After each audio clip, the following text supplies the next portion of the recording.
Welcome to the 1450th regular board meeting. This is on September 8th, 2020. I'd like to remind everyone to please mute your phones and refrain from typing comments in the Teams. This meeting is now called to order. No action was taken in closed session, and now we will do our roll call.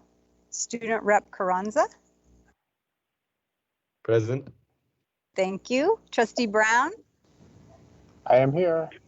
Trustee Irvin. Here. Thank you. Trustee Lopez. Here. Thank you. Trustee Newman. Trustee Walker. Here. Vice President West. Here. And I am here as well. I'd like to refer anyone who needs a translator services to Ms. Paula Valbuena, who is on this virtual conference. Ms. Valbuena, please go ahead. Thank you, President Marks. Buenas tardes. Habla Paula Valbuena. Si necesita servicios de interpretación al español, por favor llame al 1-085-324-7680 e ingrese el código de acceso 765-045003, seguido de la tecla numeral. Este es un número totalmente gratis. Nuevamente, llame al número de teléfono 1-800-324-7680 e ingrese el código de acceso 765-045003, seguido de la tecla numeral. También puede acceder a estas instrucciones en nuestro sitio web en mcs4kids.com, dirigiéndose a la parte inferior de la página en Quick Links y haciendo clic en Board Agendas para ir a la agenda de esta noche. Gracias. Thank you. Thank you very much. Okay, now we will stand, and will you join me? Well, I guess we'll stand and join me in a moment of silence. Thank you.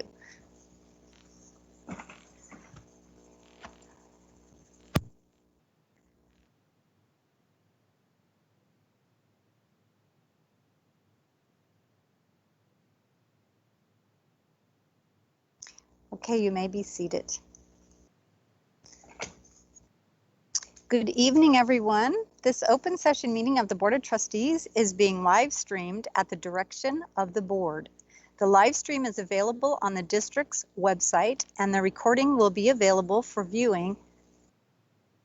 Just a sec, I lost my place. It will be available for viewing the day after the board meeting. Modesto City School Board meetings are closed to the public to follow state guidelines on social distancing until further notice. This action was taken in response to the Governor's Executive Order N2520 and Resolution 19/20-17, delegating authority to take necessary action to protect students and staff from the spread of coronavirus, also known as COVID-19, adopted by Modesto City Schools on March 18, 2020. Regarding public comment, Modesto City Schools has provided an opportunity for the public to provide comment. It is outlined on the agenda. The public has been given an opportunity to call in and leave a voicemail or send us a comment via an email address.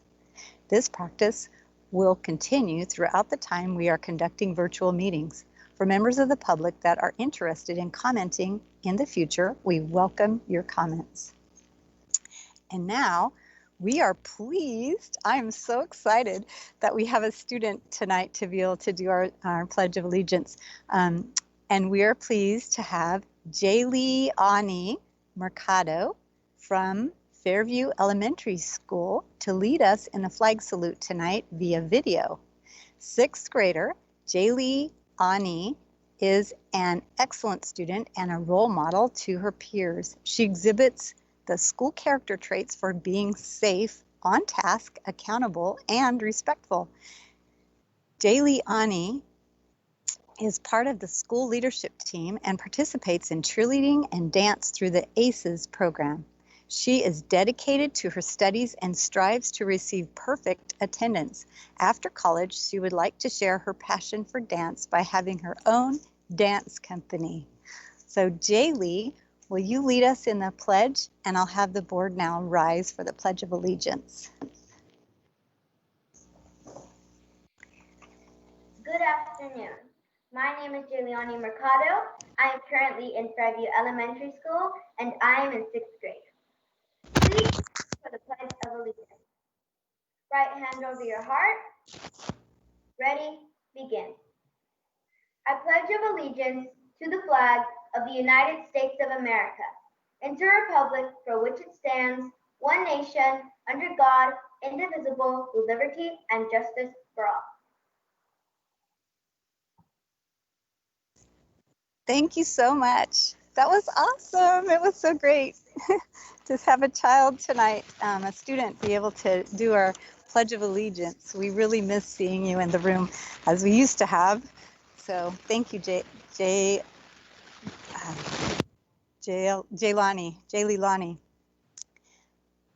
And now, Superintendent Noguchi, do you have a welcome announcement?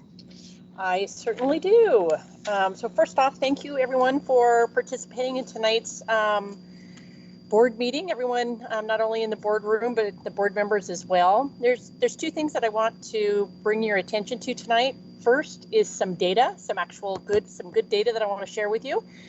Data around some achievement goals from last year, distance learning, and then also our enrollment.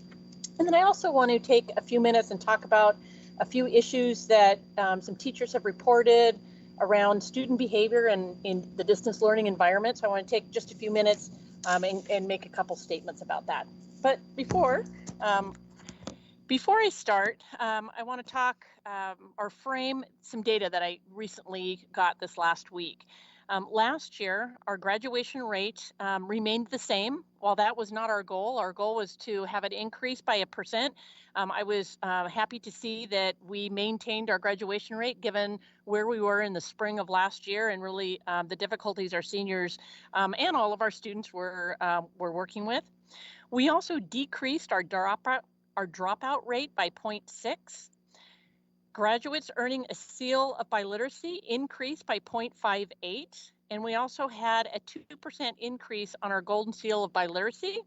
A golden seal of merit for our seniors. Unfortunately, we did decrease in our A through G requirements. We decreased by 2.57. Which isn't something that we want to see happen. So we will keep our eye on the ball on that one this year, recognizing distance learning can be challenging, but we still need to ensure that our students are earning their A through G requirements. In the distance learning front, last Thursday, it was just a little under 95% of our students were online. That's 27,581. All of our students who reported not having internet are now all online and all have access. So we're very proud of that data point. Another great data point is our enrollment. Our enrollment is actually up 180 from our projections. So we really knocked it out of the park in our high schools. In our high schools, we're up 261. And we think we're going to analyze this, but we believe that this could be a result of a policy change that we made last year, where rather than having students put in an intra within the district, we just allowed students to go wherever they wanted to in their high schools.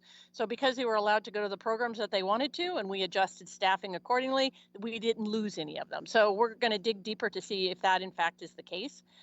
Additionally, last year we had 240 less inters out of the district. This year we have 180 less. So over a 2-year time frame, we're going the right way relative to keeping students within our district as opposed to them choosing to go outside our district. So next board meeting, we will have an enrollment report for you that'll dig down and get a little bit more specifics relative to our enrollment. So on a different note, I want to take a few minutes just to speak on a few issues that have been reported over the last few weeks, really since school started. Issues that have been reported by teachers about students' behavior online, students' behavior in a distance learning environment. As you can imagine, it's been quite challenging for our teachers to have appropriate classroom management. They're just learning it. Many of them are right there at the beginning teachers learning how to navigate this very difficult learning environment. Modesto City Schools does not and will not tolerate hate speech, bullying, or harassment of any kind, not from parents, not from students, and not from teachers. We take this very seriously. And even if the students believe that they are just joking, they're just playing around, we will discipline individuals that we see either using hate speech, bullying others in the classroom or outside, or harassment.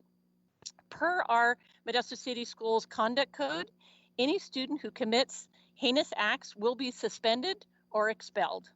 Additionally, we will take immediate actions to report hate speech or threats to the Modesto Police Department for investigations and potential criminal charges. It is critically important that students and teachers report these occurrences when they see them. When you report it, you can stay anonymous, and we will continue to work forward and identify those individuals that are participating in this sort of speech. We also need parents to talk to their children about social media appropriateness and inappropriateness, and to take action as they see issues arise. I believe that if we work together, we can stop the bullying and the harassment and the hate speech. It is not okay to participate in this heinous act, and it will not be tolerated at any level. While I know that this sounds like pretty strong language coming out of a welcoming speech to a board meeting, I just want to make it very clear to members of our community that we are taking this seriously. And while we are in a different environment right now, it's not going to deter us from taking actions with those kids that are choosing to make not good choices. So with that, I'll turn it back over to you. Thank you, Dr. Noguchi. I appreciate your openness and in sharing that and clarifying some things for our students and parents as well. And now I would like to, before we begin our Board of Education meeting and our reports, I'd like to recognize that tonight will be Trustee Walker's final night with the board and present him with a plaque to thank him for his 5 years of service on the board. And I had a few little comments I was going to make, but I understand you're going to make some comments. So, okay, so here, let me, I will read this plaque to you. So this is what I have for Trustee Walker. I don't know if it'll show, it disappears. Let me change my screen so you can see it. And then I will hand it to him. But anyway, I'll read it right now. Presented to John Walker, member of the Modesto City Schools Board of Education from 2015 to 2020. This will be a memorable year for Trustee Walker. In recognition and appreciation of service to the students and staff of Modesto City Schools. From the staff of Modesto City Schools and members of the Board of Education, and it's presented on September 8th, 2020. So I will, if you would like, I will come around and give you this plaque.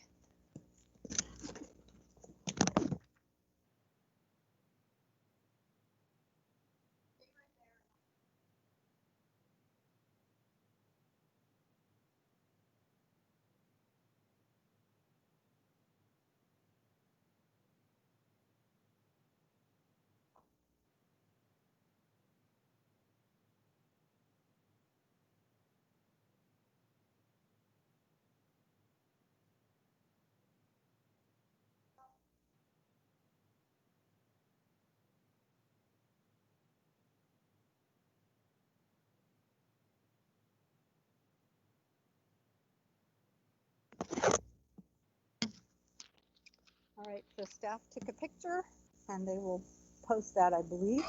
And where this took place. And if you wouldn't mind, President Marks, I'd like to just say a few words.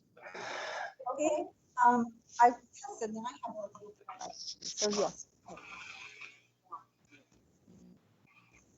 So I just want to just take a moment to say thank you to Trustee Walker.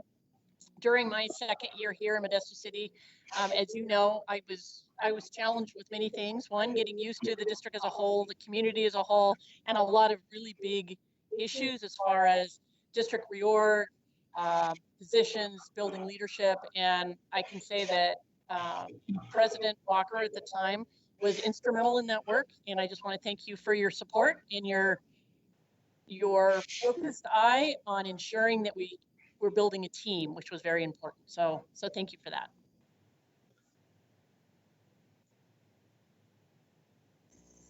Trustee Newman?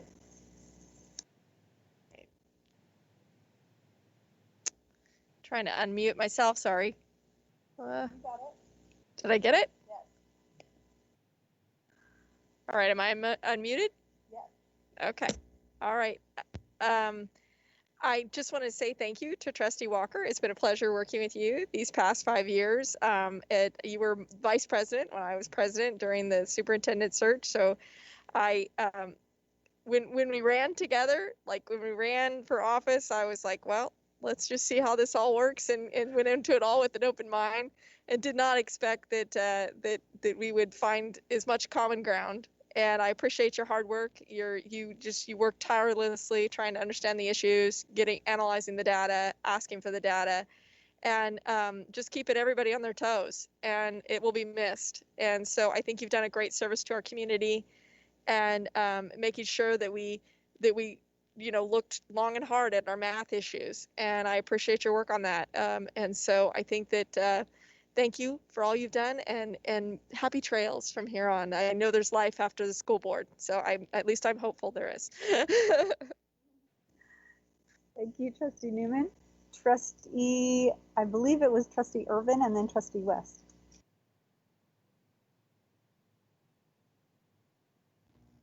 Oh, yes. So being the newest to the board in my infancy at 2 years, it's been a nice slow journey, and these 2 years, and Trustee Walker has made that journey, the road a lot less bumpier than I had originally expected coming on to the board. He shared some insight and perspectives and opinions, and we may not always agree on things, but we can always come to an understanding and have a mutual respect for one another and our opinions. And so I do thank him for that, and having an attentive ear as well. And so it's been a pleasure. To serve on the board with him, and looking forward to seeing what he has plans post-retirement. Thank you. Thank you, Trustee Irvin. Trustee West. Well, I'm not quite as new as Trustee Irvin, but I was fairly new, and it was I really appreciated Trustee Walker's experience and kind of taking the new people under his wing. And I appreciated always his support. I know he mentioned diversity a lot, and Trustee Walker was always one that would say we work well together as a team, and we have a great board. And Trustee Irvin's right. We don't always agree on everything. We don't always see eye to eye, but I think we respect each other. And so I appreciate the hard work that you've done. I, for one, am going to miss the way you think about things, because it's not the same way I think about things, but I think having that on the board, there's going to be a missing piece when you leave. So I thank you for everything that you've done, and I wish you the best.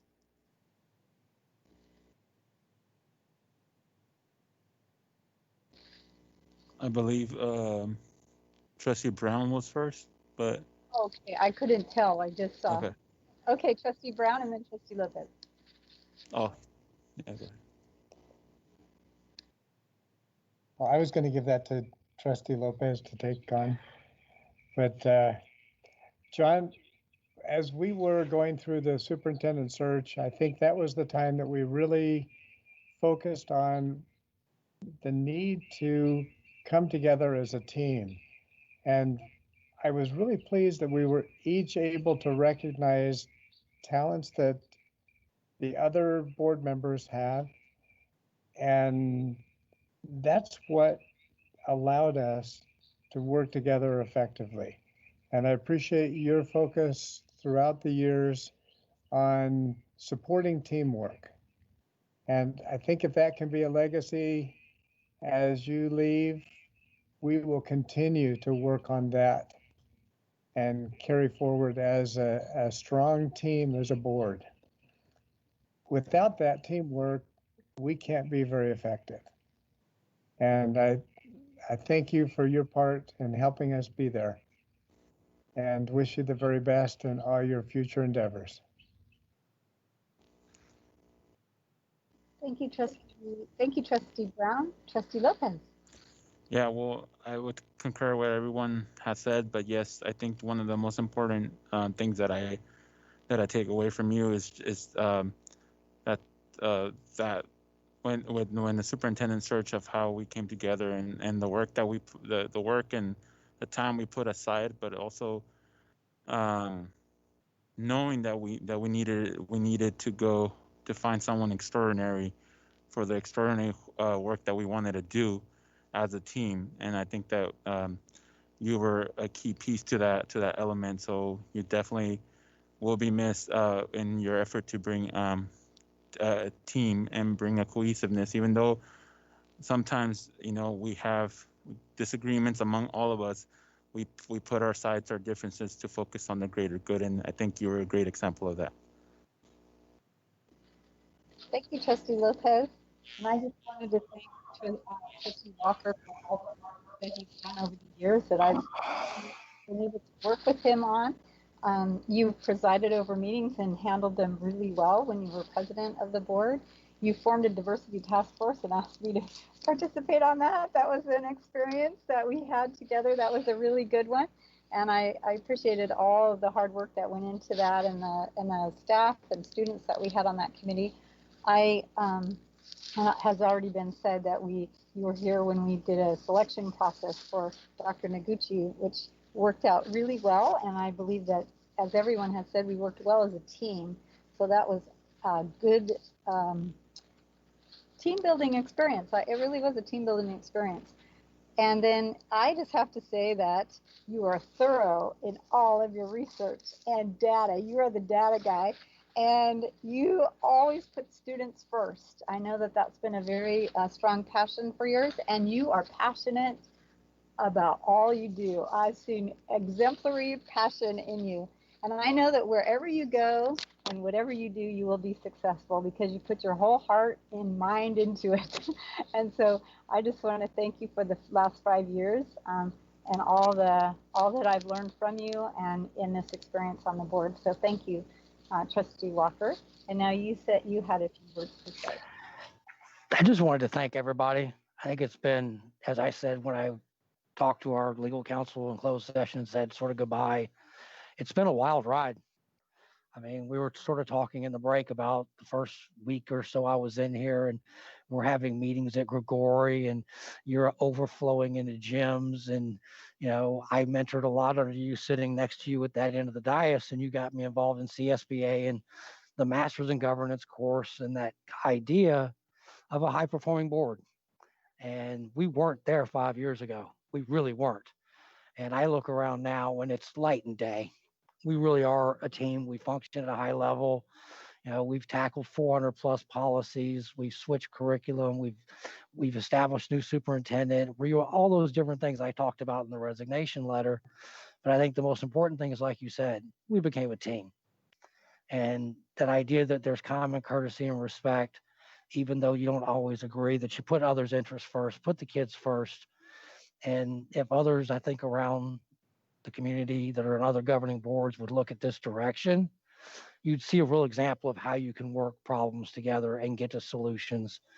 And one of my favorite sayings was at one point when I was president we're in the back, and superintendent said something to me, and I said, I'm not worried about my agenda. All I care about right now is how can we move 7-0 forward. What's important is that what things we agree on, if we work those out, we can handle the hard issues later. And I think that's something we've done really well, and I'll miss all of you. And I look forward to being a parent for the first time with a child in high school, because it can be quite difficult to be on the board with a student on the schools and still being a parent. And so this is her senior year, so we're just going to enjoy that, keep on trucking, and I'll watch, and maybe I'll do some public comment here and there to sort of just make sure I don't get lost in the weeds out there. Other than that, I'll turn it back over to you, and thank you all. It's been a wild ride, to be sure. Thank you, Trustee Walker. And now we will go to our recognitions. And I will turn this over to Kristen Noonan, our Public Information Officer. Is there actually, I'm sorry, President Marks, are there any Board of Education member reports? I have that next on the agenda. You are correct. I said it at some point, but I did. It's okay. Board of Education report. Do we have any reports? I have Trustee Newman. Right. Well, I was not able to attend the last meeting, so in between now and then I was at a CIFA meeting on August 12th. And so that was my last CIFA meeting. And CIFA is a school infrastructure financing agency, and we manage 3 CFDs, which are capital facility districts. And we have one that we are moving toward paying off the bond debt, which is huge. And so we are moving towards that. And so we were able to pull some of the homes off of the tax rolls, which is huge. So especially during this time where many people are struggling financially, we will be decreasing tax payments for some people for some homes that have been in the CFD for some time. So this is a big movement and very exciting. So as we move forward, as the next person gets to serve on CIFA, because I think I served with Trustee Walker and Trustee Marks, I encourage you to move to, try and understand these. It's kind of complicated, the Melrose tax districts and such, but it's been rewarding work, especially when we see that, we can build quality schools and that we can serve our students with this money. And working with the 2 other school districts, CIFA board is made up of representatives from Sylvan and the Stanislaus Union School District. So just moving forward with that, I encourage those of you who are interested to please step up and to serve. I've been serving on the board my entire time since I've been on the board, so I think it's been 9 years.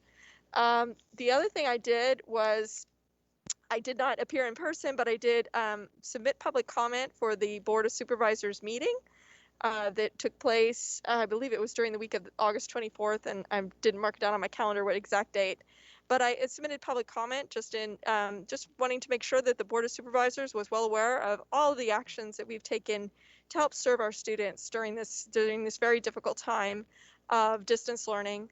The meals that we've served, at that point we had served over 1 million meals to our students during this lockdown time, and just how many students and what we're doing to try and serve our students with tutoring help, with some of the curriculum that's available.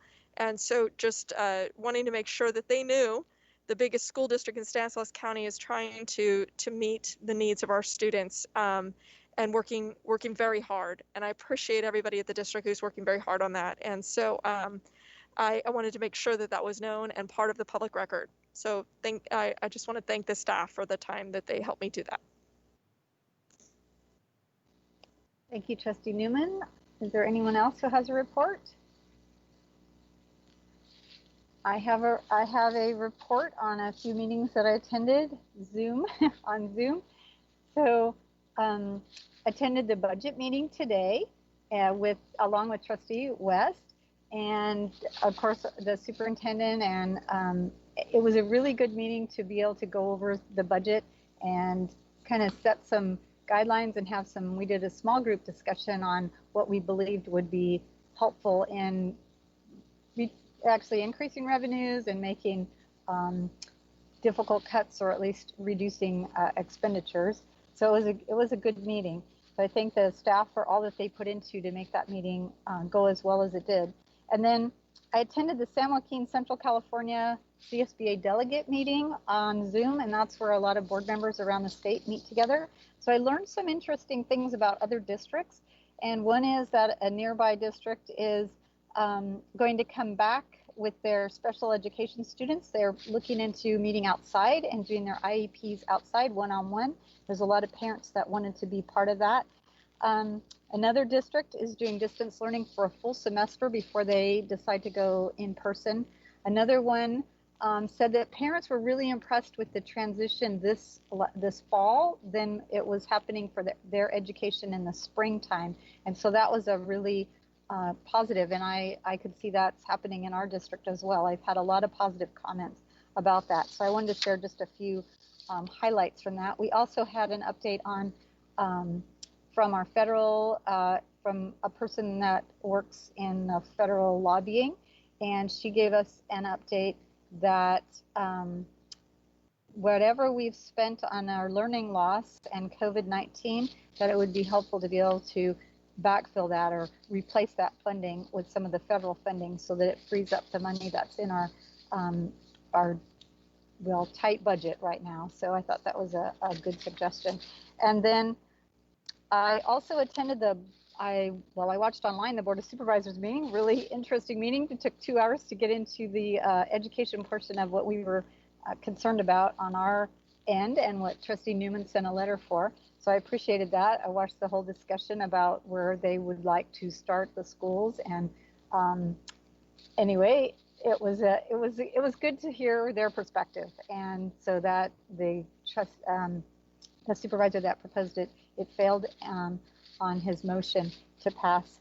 And right now it's up to the school sites to make decisions and to get waivers in order to have our schools open. And I appreciate all of the thoughtfulness that's going into that, as our district has tackled this for months and months in trying to figure out a moving target. To me, it's a moving target, and it doesn't always seem like it's going to work.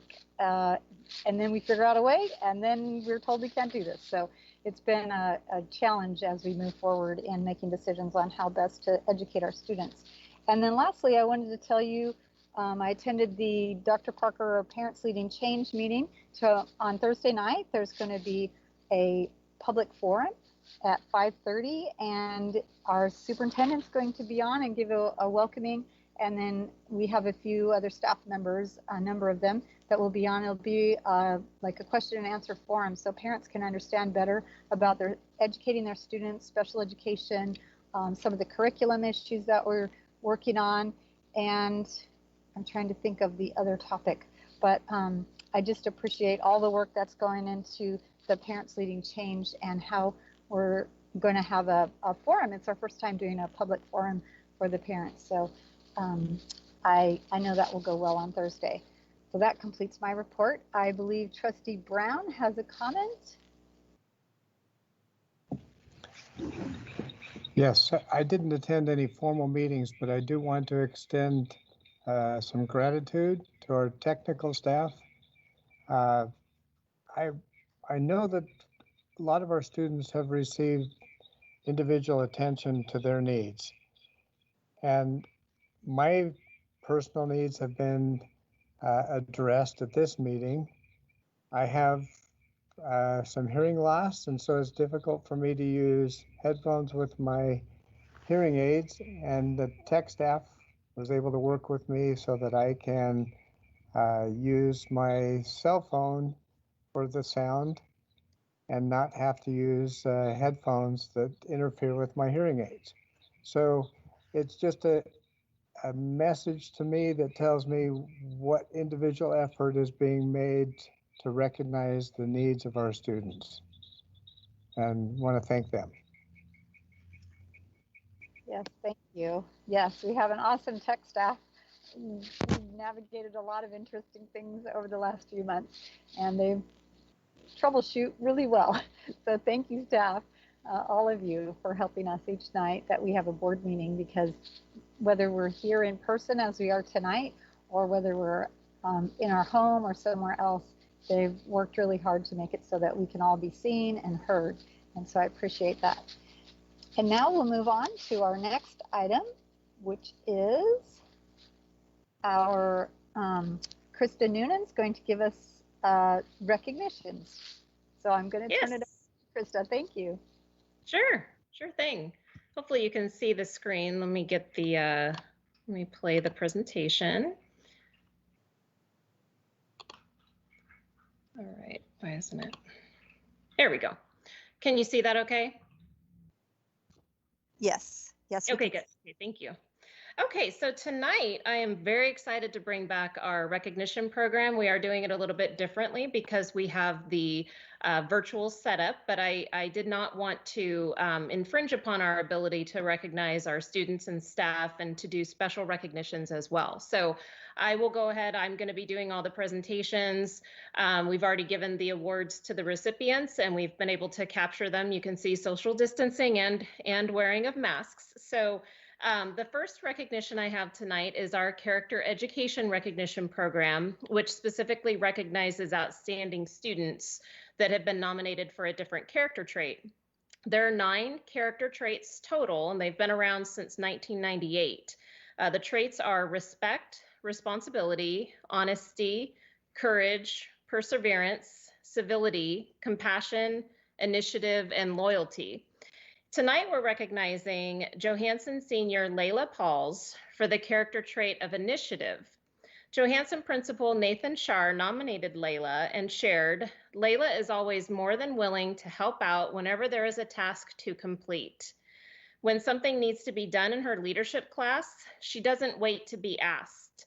She volunteers and goes above and beyond until the job is complete. Layla is an excellent student and consistently sets goals each year to ensure that she will attend a 4-year school after she graduates from Johansson. She is also a vital member of the aquatics program, and in a normal year, she can be seen at the pool every day, helping the coaches and other athletes in any way she can. So let's go ahead and congratulate Layla. Let's do an applause. I'm going to do an applause, a round of applause for Layla, so that because I'm sure she will see this video. So congratulations, Layla.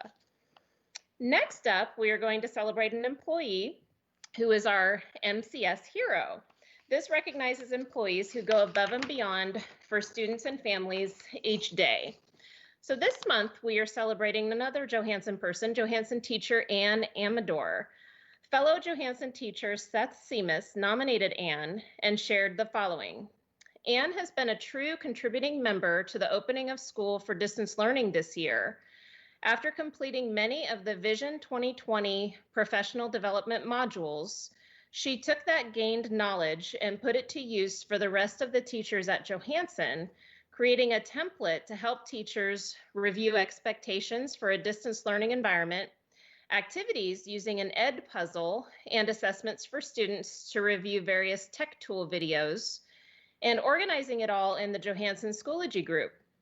Additionally, while preparing herself for 3 preps this year, Ann supported the History and Social Science Department by creating resources to help us organize our materials, provide lesson templates and examples, and participated in mock Schoology conferences discussing new aspects that emerged. Quite a few teachers have said that the template Ann put together helped them plan the first week of distance learning and provide something for their students. So congratulations, Ann, nicely done. And I know Ann through Leadership Modesto too. She's a stellar human being. I have a lot of respect for her. Finally, our special recognition program celebrates a group of staff or students for a variety of reasons, including different competitions, calendar recognition days, and et cetera. So this month, we are recognizing our health services and our school nurses. So this PowerPoint will show on this slide, this is not representing all of them. There's another slide that has additional staff as well. Now, I'm not going to read everyone's name, but I do want to point out that on the left, Aurora Lucadini, she is the head of all the school nurses, and they do a stellar job, and I think a lot of times they're the unsung heroes. So I think this is a great opportunity for us to point out some of the excellent things that they've done. So since COVID began, they've really stepped up and they've been securing a lot of personal protective equipment, or PPE. You may see that in the media. They've done that for many of our staff, and they've also helped to secure donations of thermometers from different companies. And the total of the donations between, let's see, they've done close to 13,000 free thermometers for our families. And the total value of the donation is about $350,000. It's huge. So we distributed a lot of the thermometers at a meal distribution back at the first week of school, but we will be doing more in October once we get additional supplies from the donor company. And the company's called Kinsa. They were great. Now, the school nurses have also reached out to parents, especially those with medically fragile students and the special education students, to ensure that they have resources and that the students are obtaining the medical care that they need. They also help make medical appointments for the families. Now, they've also produced various COVID and health-related videos and education videos, in addition to volunteering with the Stanislaus County Medical Reserve Corps to be able to help with COVID-related phone calls and other duties. So I really, oh, and by the way, they are also our main point of contact with public health at the county to be able to report COVID cases. And they also are the go-between who will receive direction from the county on what the county would like us to do. So let's give a hand to all of our school nurses and the health services staff. We couldn't do it without you, and we appreciate you very much. So thank you. And that is everything with the recognitions. If you have any questions, I'm happy to answer them. And I'm hopeful to bring back more recognitions at the future board meetings. That's the plan. So I'm here to answer any questions you may have. Are there any questions? I don't see any hands raised. Okay, thank you so much for the time. Thank you, Ms. Noonan. And now we are moving on to our consent agenda. And I would like to have a motion for, are there any questions or comments for the consent agenda? Okay, no comments. So I will ask for a motion. Okay, Trustee Newman and then Trustee Lopez made a second. All those in favor, and I think everybody can see us, so we'll say aye. Aye. Any opposed? I see no opposition, so it passes 7-0. And now we'll move on to approval of our discussion action items. Is there any comments from the board on any discussion action items and the order of them? Seeing none, I'll entertain a motion for a motion. Trustee Walker moves, Trustee West seconds. All those in favor, please raise your hand and say aye. Aye. Any opposed? Hearing none, motion passes for our discussion action item order. And now for the public comment presentation, Ms. Noonan, are there any comments from the public? There's one for the general period of public comment.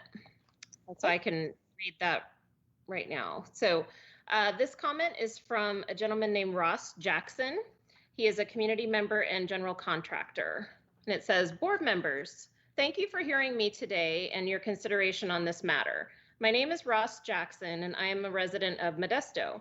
I started a building project 3 years ago called an ADU.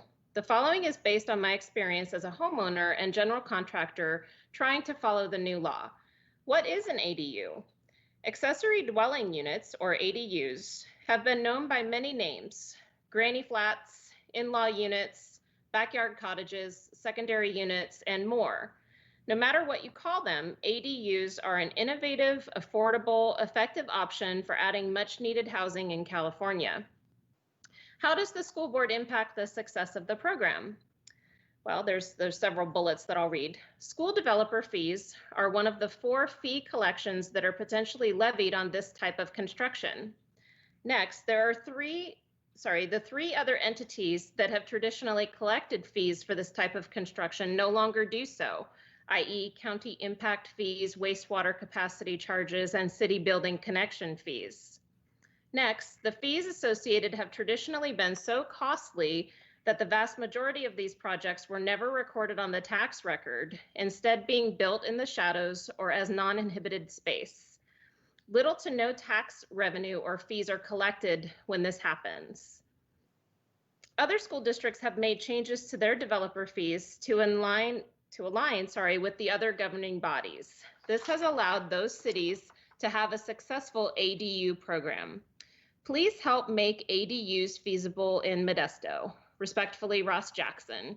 And then he's enclosed a link to a California Housing and Community Development Program website, which is https://www.hcd.ca.gov/policy-research/accessory dwelling units.html. And that's the end of that comment. Okay, thank you very much, Ms. Noonan. And now we will move on to our discussion action items and student representative report. Carson Carranza, are you ready? Yes. Awesome. It's great to have you tonight. This is officially your first board meeting, is that correct? My second. Second, that's right. I was out of town last one. All right, thank you. All right. Hi, everyone. Over the last few weeks, the high school leadership programs in our district have been busy catering to their student bodies. Modesto and Gregory High Schools are planning virtual Spirit Weeks and online events for the student body. Davis High School has its first day of Club Rush today to keep students engaged on campus while distance learning.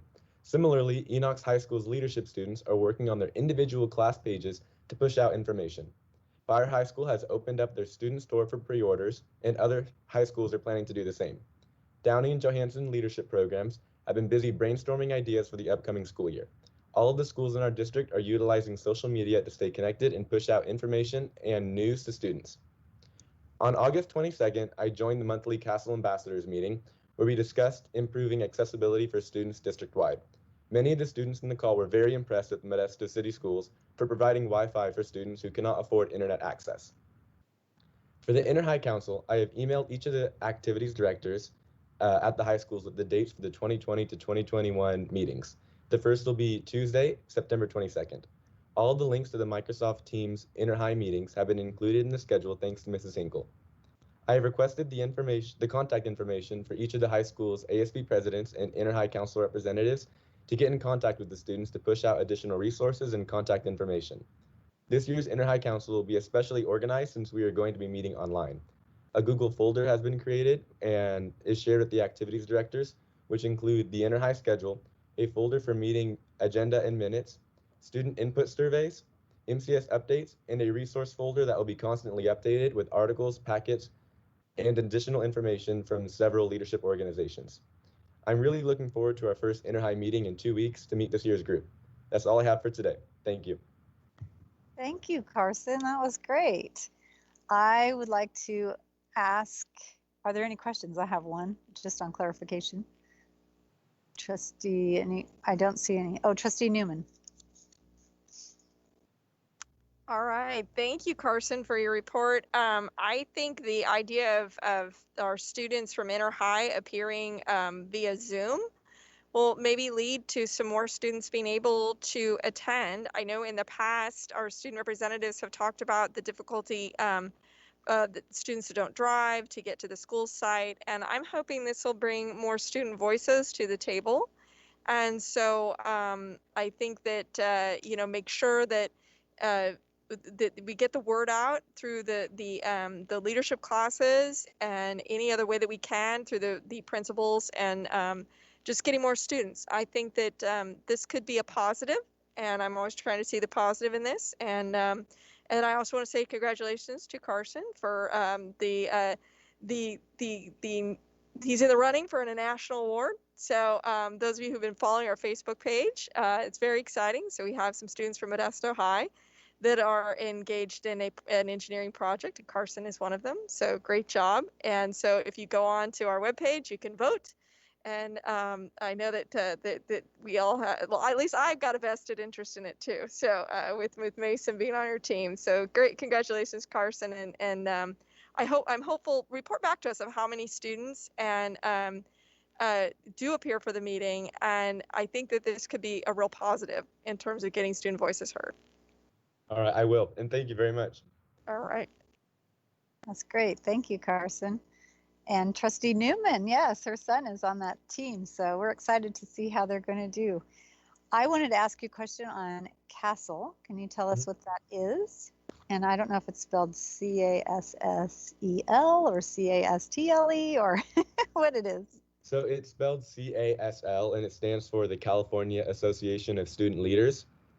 And it is a student-led leadership organization with between 22 and 24 board members each year. and they lead monthly meetings with students all across California from areas A through G, which just basically represent different areas of California, and student representatives from those specific areas come to the meeting each month, and there's usually a specific topic for each of the meetings.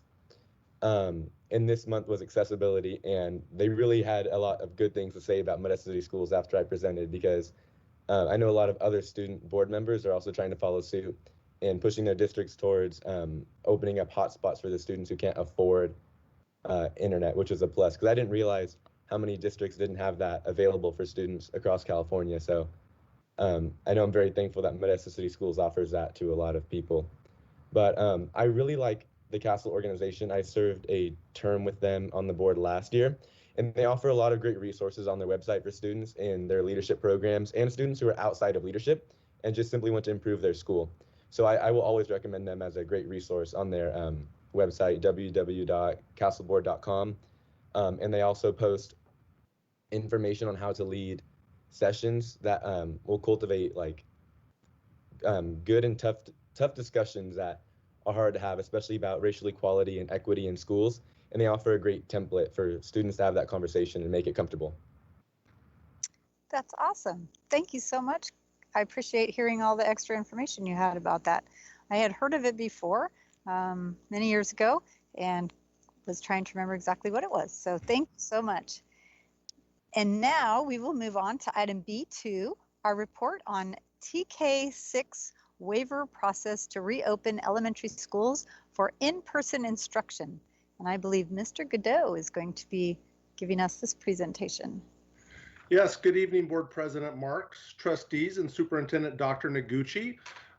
It's my pleasure to be here this evening alongside Associate Superintendent of Student Support Services, Mr. Mark Herbst. We will be presenting this evening's report on the TK6 waiver process for opening elementary schools.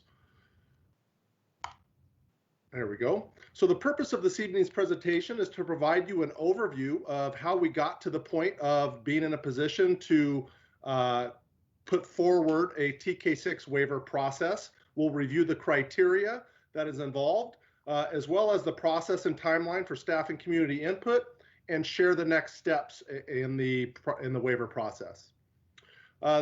This effort and presentation aligns directly with Goal 1, and specifically 1.1, ensuring great instruction the first time. I think we would all agree that in-person instruction is of the highest priority when we can get to that point. Goal 3 is around providing a safe, welcoming, and respectful learning environment.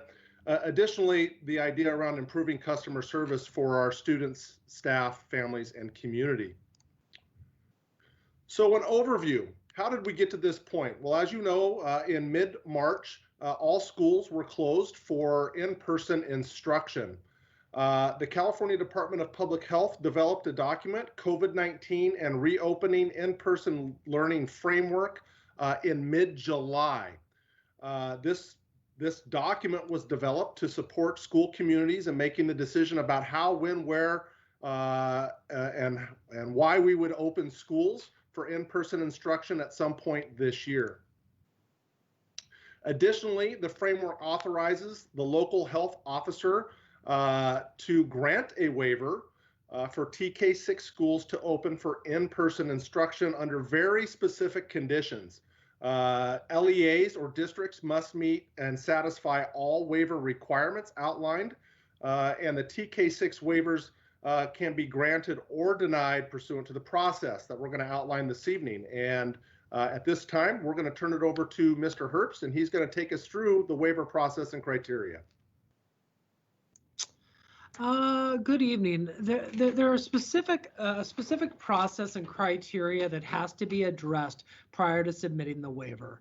First, the waivers only apply to grades TK through 6. So the waiver doesn't apply to any other grade spans. It's important to keep that in mind.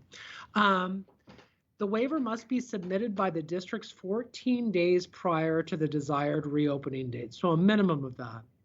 The document must document the consultation with labor partners, community groups, and families. The waiver must also be published on the district website and must address specific topics. So there's specific areas that are outlined that we have to come up with a plan on. I'm going to share those on the next slide.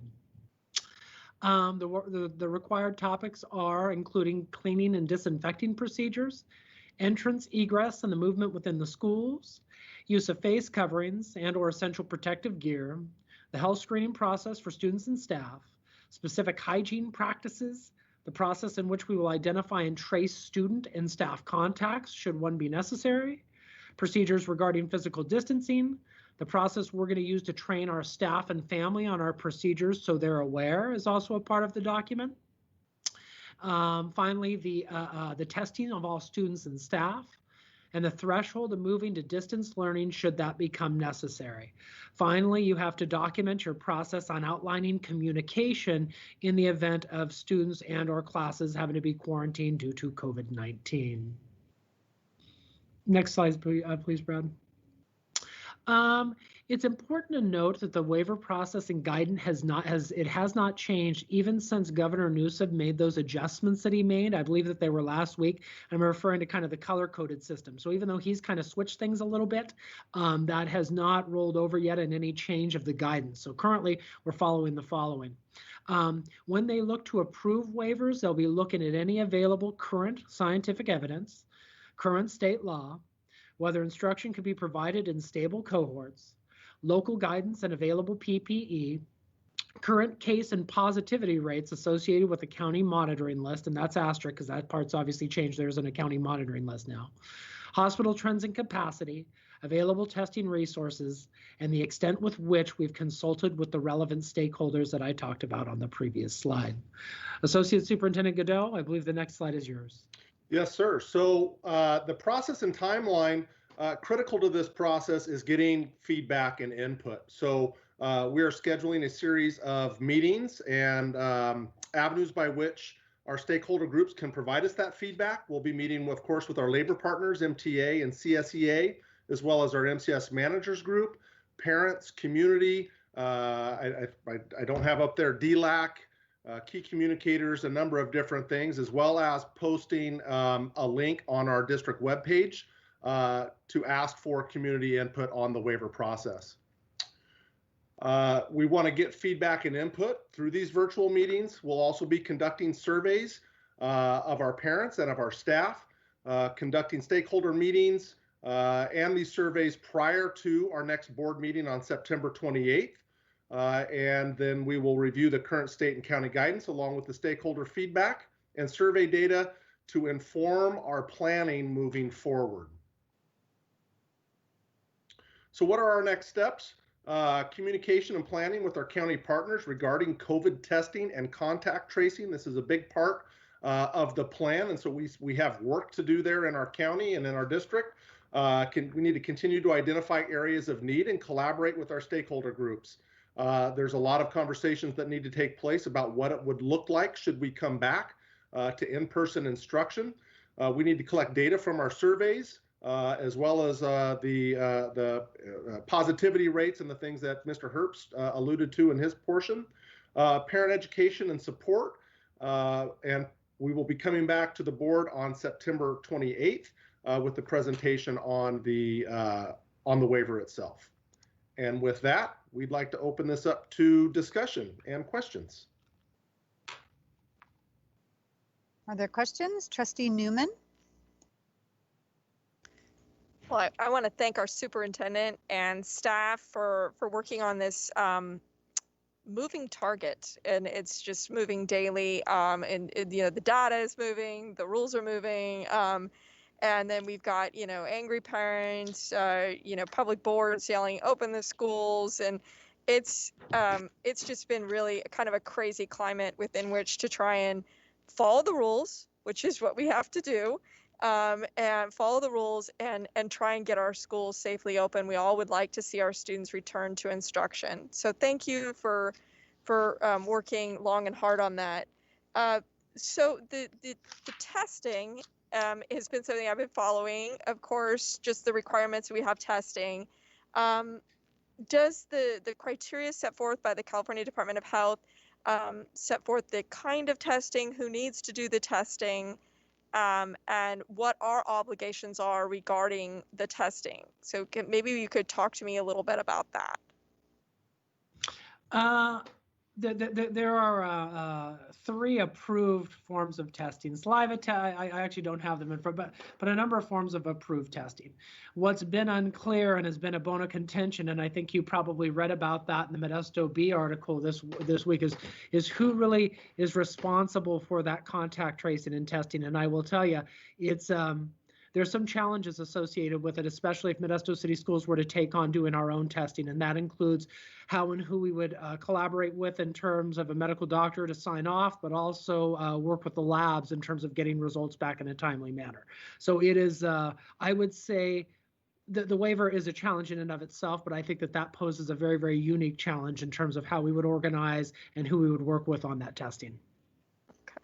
So we could have the option of doing, if it was available, and you know, as anybody knows right now, there's supply chain shortages that are affecting almost every industry. You know, and so getting a hold of things that we need to get a hold of when we need to get a hold of them has been difficult. It is a difficult time to be running any sort of business or government agency.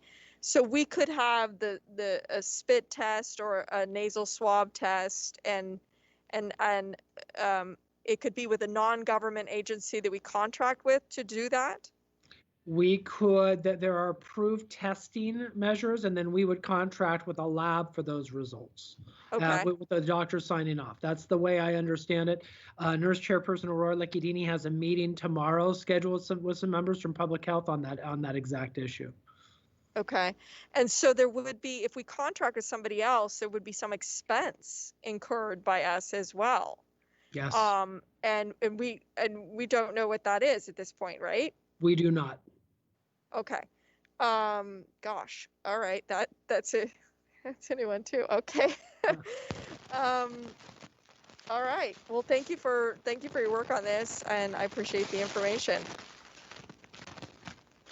Just to that last point, I just want to say, could that funding could be taken care of through CARES dollars, right? Tim, Yes, you could correct me if I'm wrong, but I would yes. think yes. Correct. Trustee Newman, and then we're going to Trustee Walker. Just to follow up on Trustee Lopez's statement, the CARES dollars have a timeline, a very tight timeline within which we have to spend it. So, so yes, the CARE dollars, if they could be timely spent during the time where we would need them for the testing, they could be used for that. But that's anticipating that the testing would be needed during the time we can spend the money, right?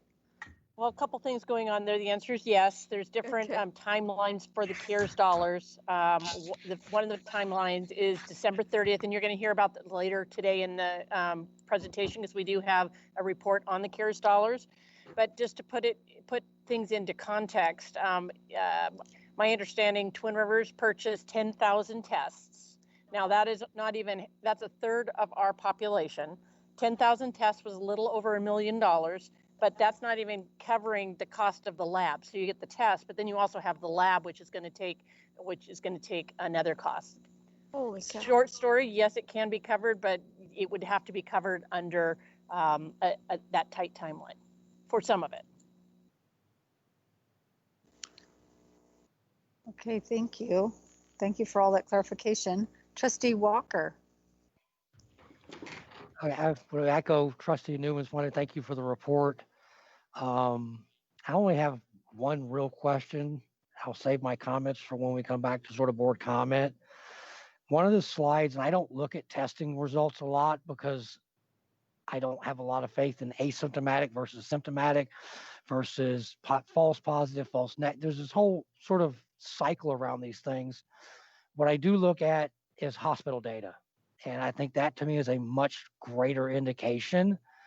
And we're probably not going to have an answer to this question, but I would be curious as to what do we feel is a hospital sort of availability rate that would say we feel comfortable opening. That's my real concern, because that isn't test related. It's actually, now you're talking about the people that are actually physically sick in a hospital or ICU.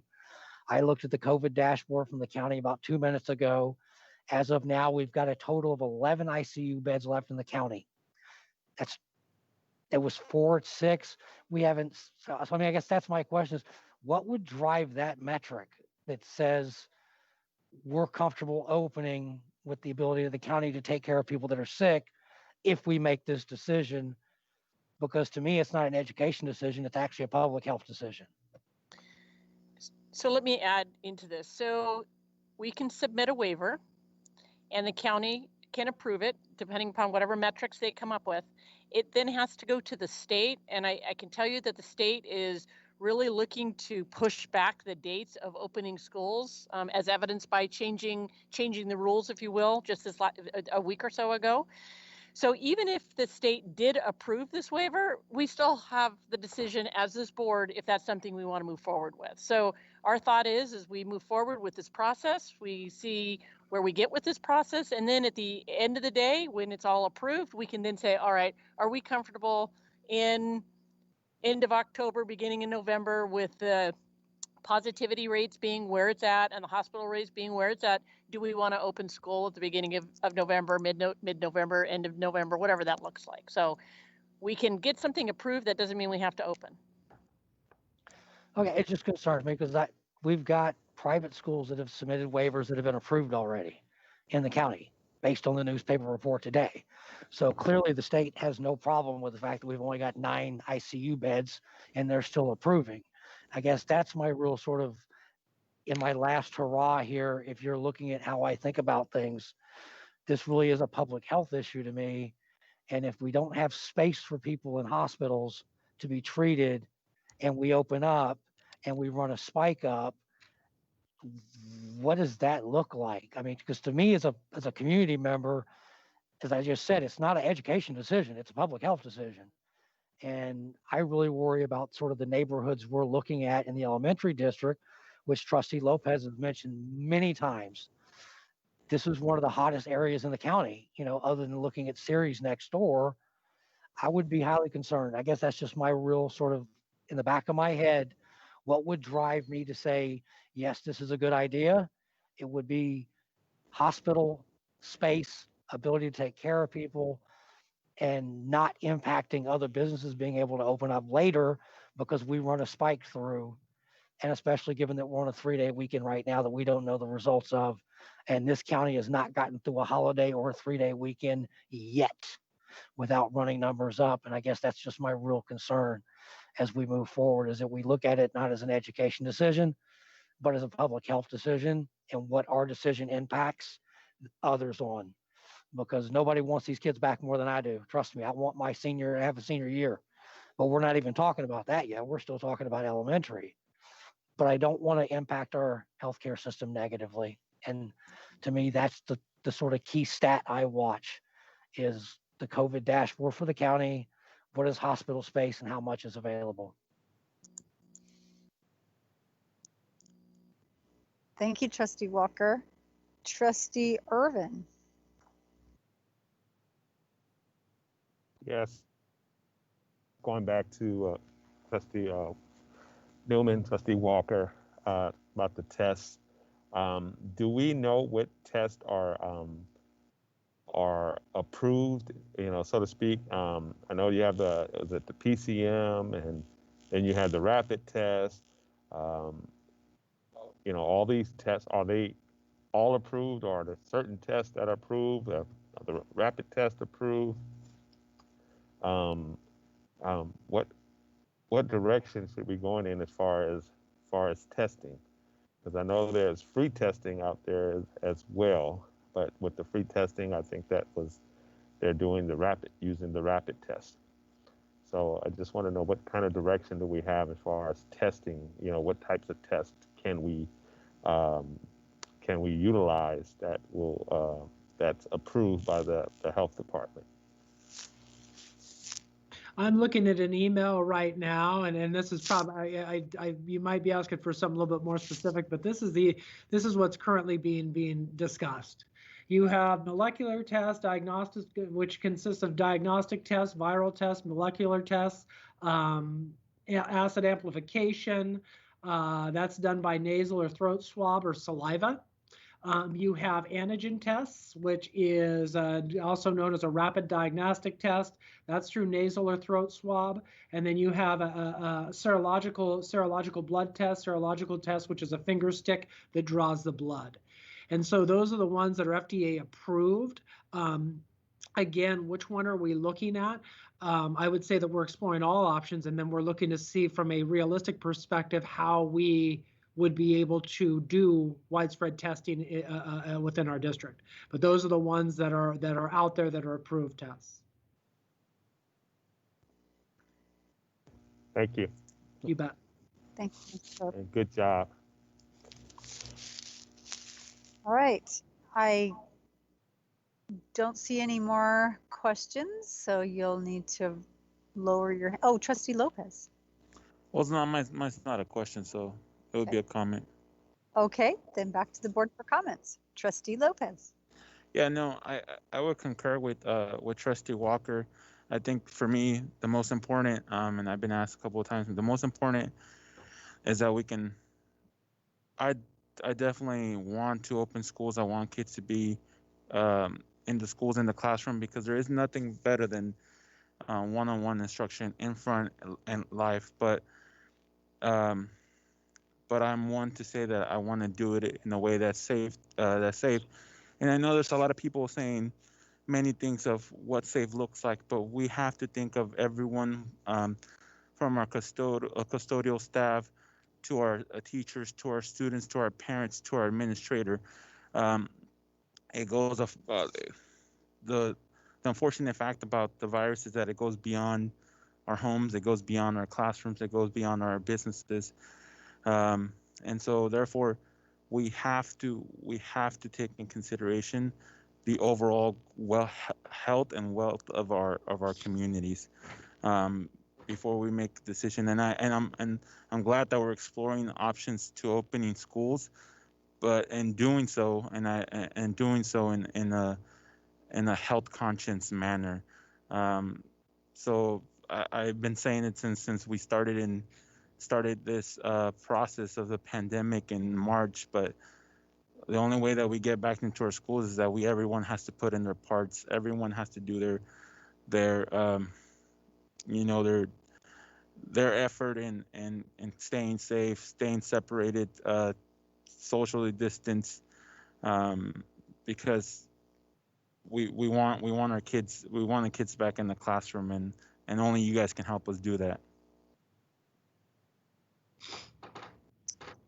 Hey, are there any other comments? Trustee Walker. Did you still have your, okay, yes. All right. Without my question, my comment is very similar to sort of what Trustee Lopez said, in the sense that I want to see it safe and I absolutely want them back. But I think the flip side of this coin is the local economic picture. And I am far more interested in seeing our county and city elected officials figure out how to get these businesses back open first. It's very difficult for me to sit here and say we're going to put 10, 15,000 kids in classrooms when you can't make a decision to open a movie theater or eat dinner in a restaurant without feeling like you're not going to cause public health problems.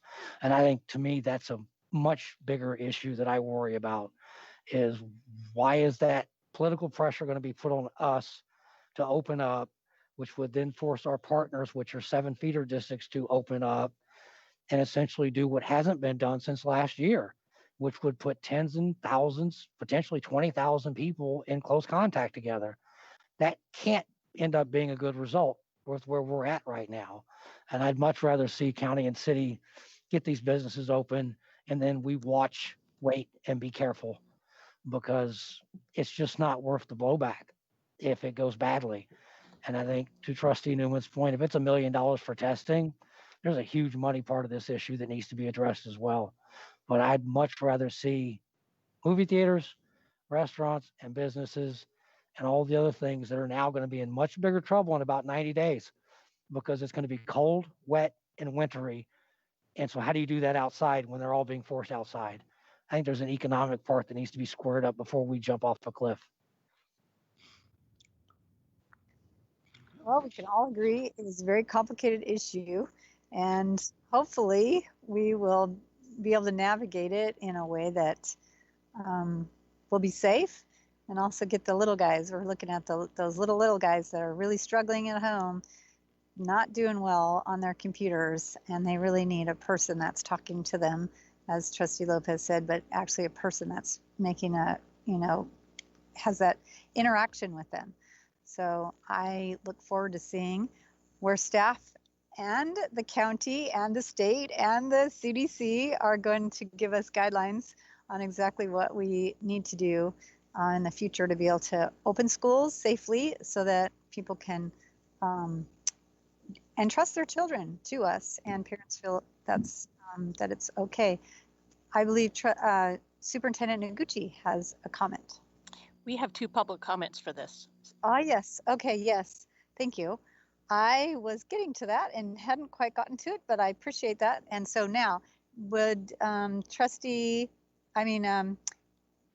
Ms. Noonan, will you please let us know what the comments are? Thank you. Of course. Sure thing. So we have 2, as Dr. Noguchi mentioned. The first comment, they didn't indicate their name, but it's Jay Grimbleby.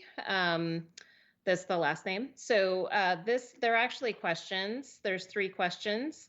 Number 1 is regarding elementary schools possibly reopening, will children be spaced out 6 feet in the classroom?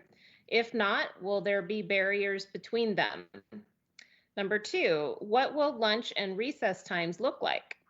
Number 3, if parents are not comfortable sending children back when schools reopen, what are their options?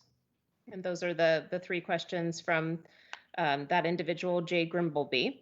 The second comment is from a woman named Deborah Krebs. I hope I'm saying her last name correctly. And she also has a couple of questions and a comment. Her first question is, has the waiver to open our schools been submitted? If not, why not? And when will it be submitted? Private schools in Modesto are receiving their waiver approvals. Thank you, Deborah Krebs. And those are the 2 comments that we received on this item. So some of those questions were answered in the questions by the board. Do we want to answer them, or are we going to send them in information through email? We'll respond to them through email. Thank you. That would work. Thank you so much. I thought that was the case. So thank you, both of you, Mr. Grimbleby and Ms. Krebs, for sharing with us your questions.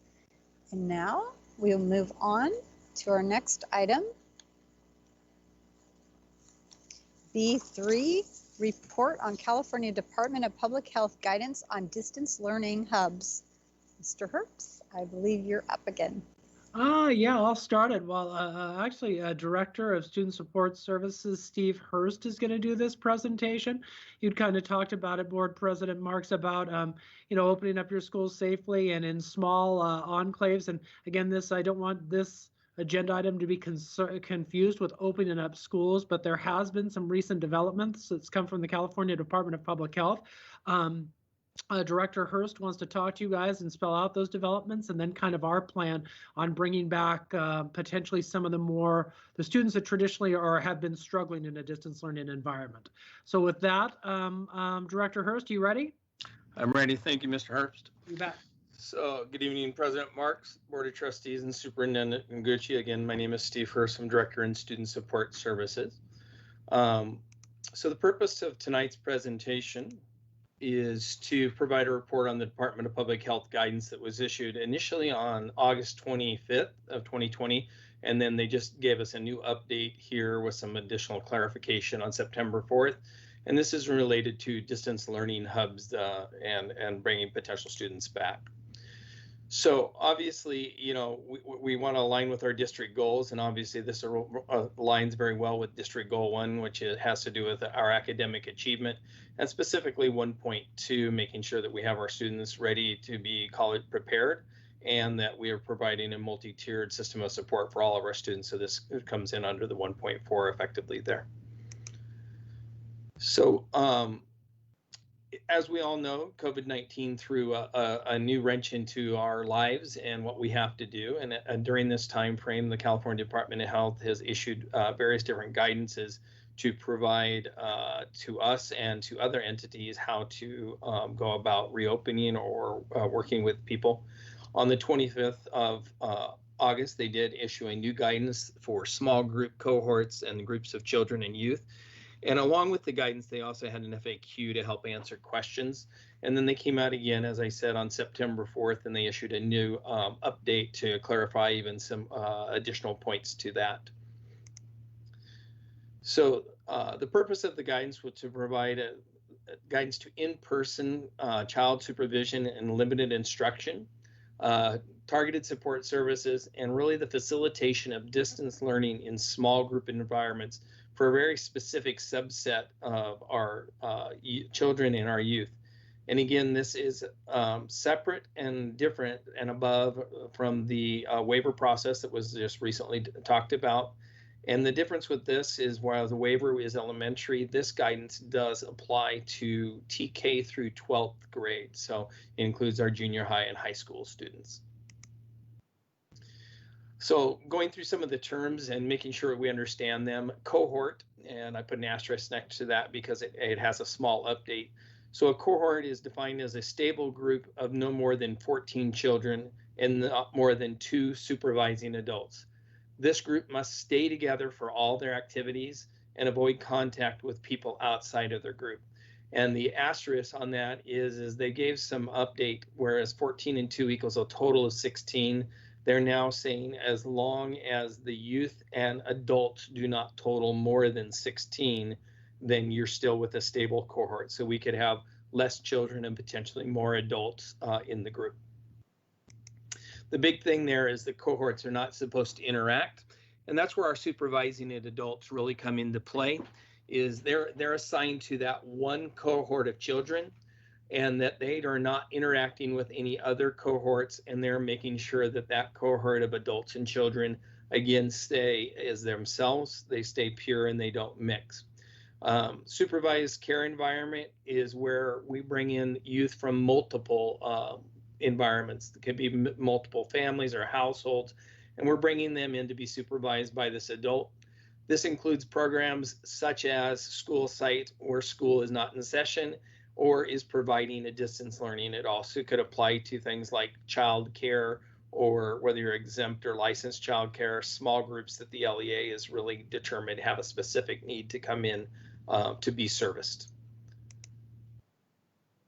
So things to think about: why do we have cohorts, and why are cohorts important? The first thing is cohorts minimize the number of people potentially being exposed. This obviously would be very important if we did have a case come up for our students or staff or any provider. We want to keep our groups as small as possible. Again, how do we minimize exposure and transmission? We minimize the size of a group. And also, if you think about it, this would help with any contact tracing that might have to happen, or if we need to quarantine or isolate. And the big thing is that you keep the cohorts pure. You don't mix them with each other, and that there's no physical interaction between either the youth or the adults with another cohort. The cohort size, this has slightly changed, like I said, but this applies to, again, kindergarten through 12th grade. No more than 14 youth initially, and no more than 2 supervising adults. The update to that is as long as the group stays within no more than 16, you could have less children now, and you could potentially have more adults. This maximum size does apply even when all the children may not be participating at the same time. So for example, let's say you had 6 children that came every day, Monday through Friday, 6 children that came on Monday, Wednesday, Friday, and 6 children that came Tuesday, Thursday. When you add that up, that is 18 students, and that would mean that we are over the cohort size because these students would be interacting with those exact same adults. So we've got to make sure no matter how they attend. You know, if 4 came in the morning, 4 come in the afternoon, and 8 attend all day, again, we're at 16 students and we haven't added the adults. So we have to be careful how we apply and make sure that we only keep 16 students and 2 adults, or a total of, 14 students and 2 adults, or a total of 16. We do want cohort mixing. Obviously, what we would look at there to minimize this is as we identify children who might need to come back, we want to make sure that we put the ones who live together or might carpool together in the same cohort if at all possible. It normally could be possible, and we should be able to do that. We don't want to move children between a cohort unless there was a health or safety or wellness issue that might come into play. We keep them separate. You stagger, like if we're going to go out for a learning break, recesses, we call it normal day. If we had somebody go out, we'd have one group go out, then another group go out. We wouldn't send them out at the same time, or we'd send them to totally different parts of the campus if we had to do that. The thing that's nice with this guidance from the Department of Public Health is that it does allow us to have one-to-one specialized services that can be provided, and those don't necessarily count into the cohort. So think of something like occupational therapy or a speech or language or behavioral service that really we're struggling to provide to the student. We could provide that to them when they're part of the cohort, could pull them out, do a one-on-one, and then that would not count into the cohort sizes.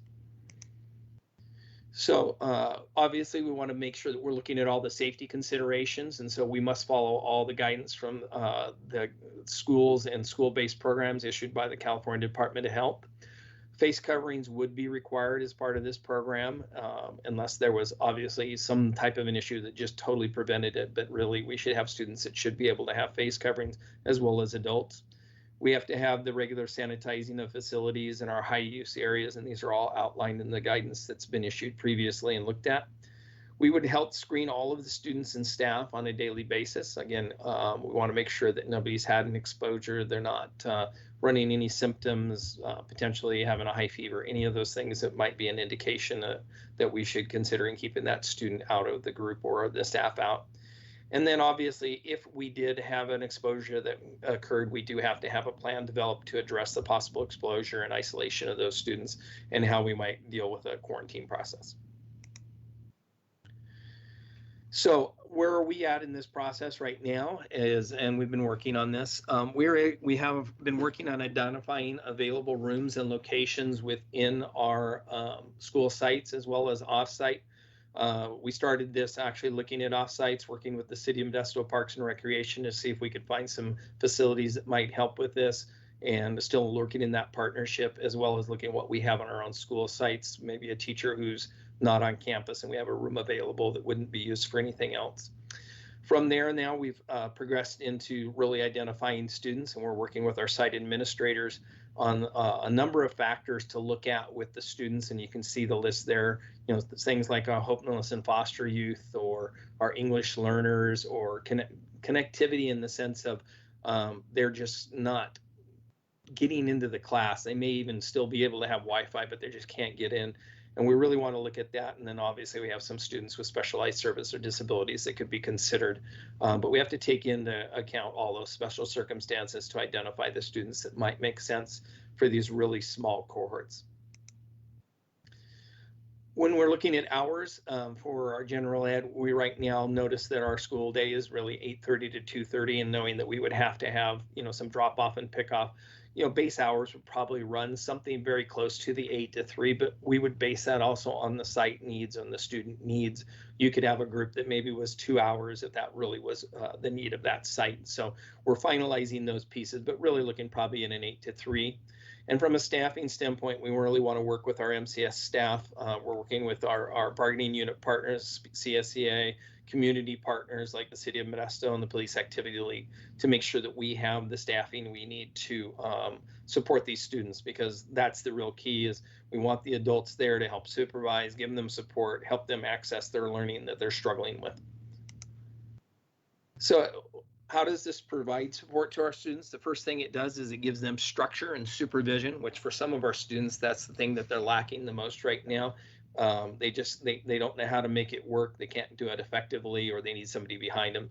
We help them get online with their teachers, make sure that they're accessing those live lessons and those interactive pieces with their teacher, which is hugely important. We can help support them, making sure that during that time that they're working independently, that they're getting the work, or if they have a question about what the teacher said, you know, the support staff could help direct that. And then obviously for those students who might have an individualized student service, it would help make sure that that could happen on a regular basis as we move forward. So where are we at right now is we are finalizing our sites and our staffing schedules, trying to get those finalized. We would be starting with a very small number of sites and looking to expand. Would like to look at starting as early as next week with our first 1 or 2 cohorts. And so we're really targeting Monday the 14th for a couple cohorts to try and get going.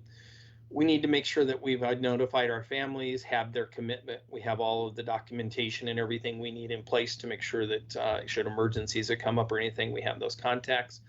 Obviously, we would have ongoing monitoring of the health and safety of our students and staff, as well as we really want to monitor monitor the health and safety of Stanislaus County to make sure that it makes sense for us to continue doing this or even do this, because obviously if we saw a huge spike, that would be a concern for us. And then once we get the program going, we want to monitor the effectiveness of it. Is it is bringing the students in, showing us that it's helping those students and really giving them what they need. And with that, I'm going to turn it over if there's any discussions or questions you might have. Okay, any questions from the board? I see Trustee Brown.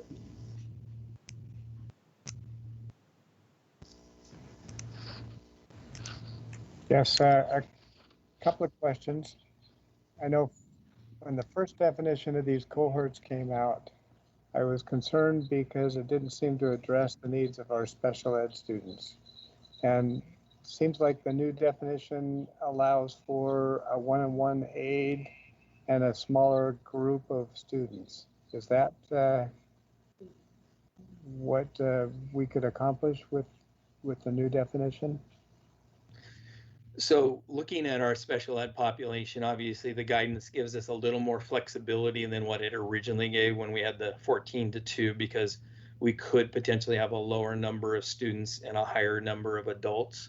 And so I know that our special ed department is looking closely at that to see how that would play into bringing their cohorts back and identifying how that would help or what they might need to do to address what the new change that just came about on Friday. Thank you. And then the other question I have has to do with our after-school programs, our ACES programs. Are we looking at creating cohorts of after-school meetings and groups? At this time, we have our virtual program for the after-school program. So we've continued obviously supporting our students that way, because these are really designed to support right now the distance learning that's happening during the day.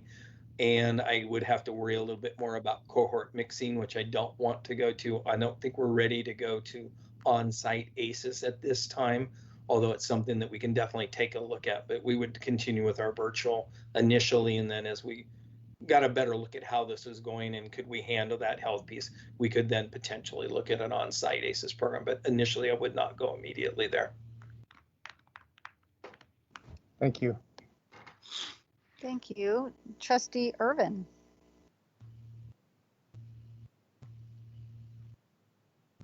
Well, Trustee Walker answered one of my questions, which was the ACES, the after-school program.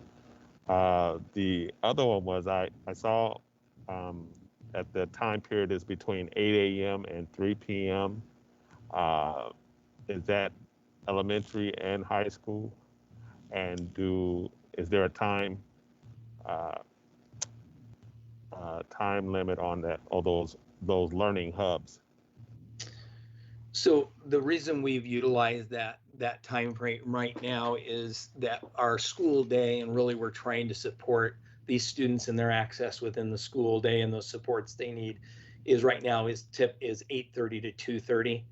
And again, we're looking at how do we support them during that school time with the support they need.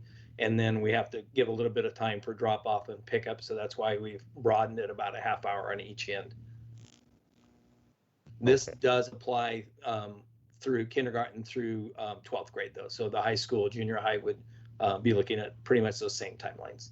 Special ed might be looking at some shorter timelines because you're talking about a different group of children there. Okay, thank you. Thank you. Trustee Lopez. So my question was around the sites. You mentioned that you're trying to finalize sites.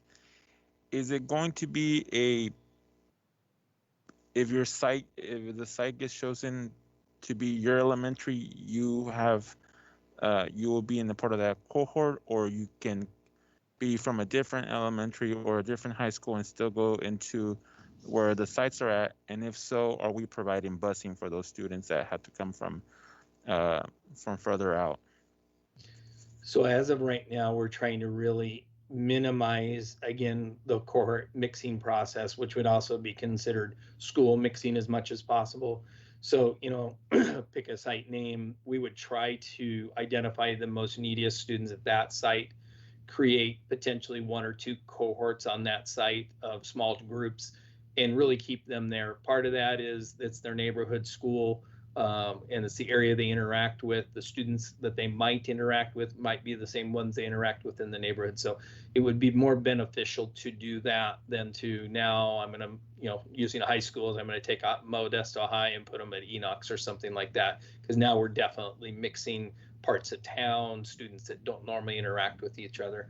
So our goal is to keep them to the sites as much as possible within our, room constraint. We do have to play into that, but we pretty much have identified, I believe, at least a couple rooms at every site that we have available.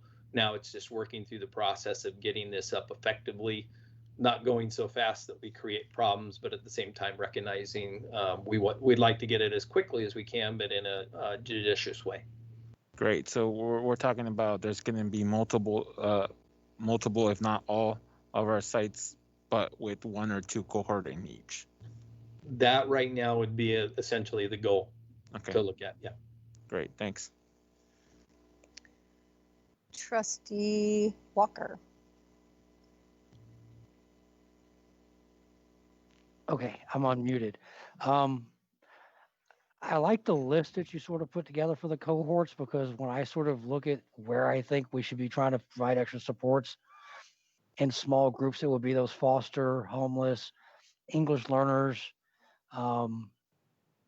which would maybe give us a way not to go full tilt boogie on the whole waiver thing. The question I have is based on just reading. Everything I've read, and it goes back to the special ed students, is there seems to be a concern about whether or not you're all the way at the medical fragile end or somewhere in the difference of that spectrum. Concerns with adults and the students about the following the guidance and masking, and it's not an easy group to work with. And as much as I'd like to see us get in there and do that, does that criticism that I read about, or those concerns that I read about working with those group of students, make sense with what you guys think or see here? If that makes sense. I'm going to let Mr. Herbst address that one for me because he's more expertise in SPED than I am. You've been doing very, very well, Director Hurst. Trustee Walker, you hit the nail on the head. The new guidance allows us more flexibility, which is helpful. And don't get me wrong, I think from a special education standpoint, the senior directors are grateful for the opportunity to bring back children. But with the at least the rigidity of the 14 to 2 initially, there's a slew of populations of students that have a much richer staffing ratio than that. And in some cases, a student may have a one-to-one paraprofessional, but that one-to-one paraprofessional, the student may be an eloper, or the student may need assistance with toileting, depending on the severity of their disability. So that flexibility is helpful. It doesn't necessarily mean that it could address the needs of every one of our medically fragile kids, but on the flip end of it, it definitely helps in that endeavor, if that makes sense. Yeah, I just wanted to sort of get a feel for it because I've read a lot about it, and you'll see folks that care about this issue. Trustee Brown and myself always go sort of into the special ed area. Mm-hmm. But thinking about what you've heard from what other teachers and adults have written in articles or news or so forth, there's always that edge that says, yeah, but we can't get them to do that, or it causes heightened risk to the adults, which then gets me nervous. But I do like the other list that looking at homeless or foster, that's a smaller group. Mm-hmm. And if you could address that or sort of get to the English learners, it would be a bridge between that in actually opening versus a waiver opening, if that makes sense. Yes. Okay, thank you. Trustee West, Vice President West. Thank you. First, I appreciate the care that you're taking in putting this program together. I think it would be dangerous to rush into something. And so I really appreciate the fact that you're going to start small and see how it goes before you add additional groups. With that being said, I anticipate we're going to have a lot of interest of people, parents who would like their children to be involved. And so do we anticipate that we're going to have enough staffing for this? Staffing, I think, is an issue that we will be able to handle between some of our, staff that may be reassigned due to that their position right now isn't been as necessary to work with children. Not that they're not working right now, but we could reassign them to work directly. We also have some of our staffing partners to help. The thing I think that is key here is we're not looking at large groups. We're looking at, this is our most fragile or help needed child out there for various different reasons, and we have to be careful about how we identify. And so if I'm saying I got 30 on a site, that's not a huge number. I mean, that's, if you had 30, that'd be about 4 staff on a site. Now that adds up really quickly as we get into junior high school, and all of our elementaries. So I think we will have some challenge. I'm not going to say we won't, but I think we've got a plan in place to address that challenge and make sure that we can keep this staffed as we move forward.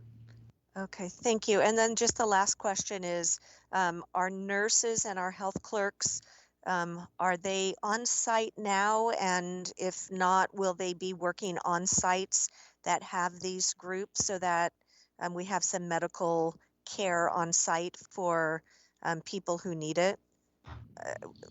For instance, if someone has symptoms or testing or things like that is what I'm thinking. Yeah, so obviously we do have nurses working currently in the district. They may or may not be on a site that is happening that day. I mean, their current schedules, sometimes, I'm at Johansson these days and I'm over here these days. So I wouldn't say that we would always have a nurse on site. However, we would always have a nurse available to us to immediately get in contact with, could respond very quickly if something came up that we needed issues. And they're involved right now in part of the whole planning process for us, reviewing students, making sure we know what we might be facing if there was a special need for a child or something like that to come up. But this is also going to be a voluntary program, and then we need to recognize that it's a very different than school, that kids have to come every day. We're going to invite them to come to school. We're going to lay out our parameters and our guidelines for it, and the parent's going to have to make a decision that this is what I'd like to do with my child or not. And we're going to respect that decision either way it happens to go, obviously. But yeah, nurses will definitely be involved and are involved and will be available, not necessarily on site. Okay, thank you. And thank you for all your work that you're doing on this. I appreciate it. Thanks.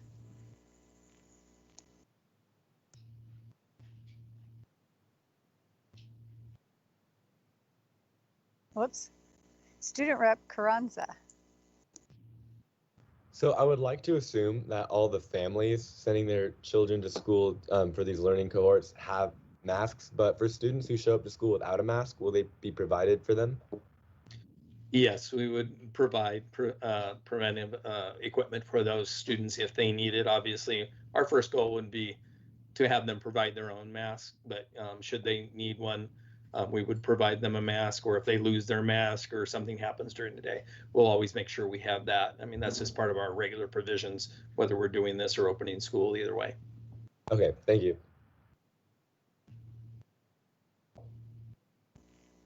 Okay, and then I want to ask Ms. Noonan, are there any comments from the public? No, there are not. Okay, so I would like to take a 10-minute break, and we will be back in 10 minutes.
Welcome back.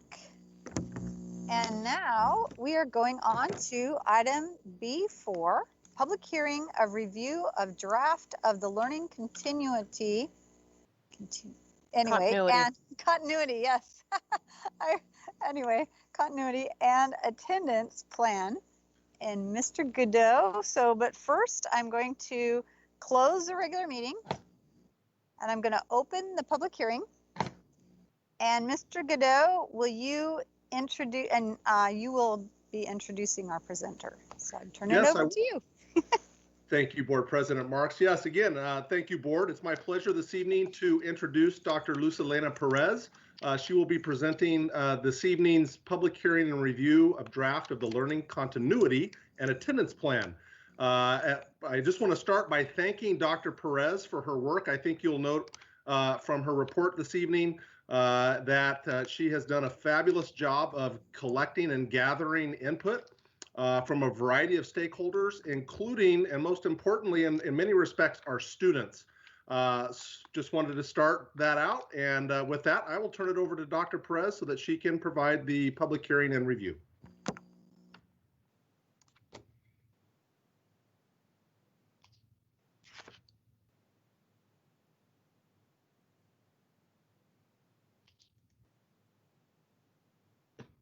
Dr. Perez, we don't see the PowerPoint.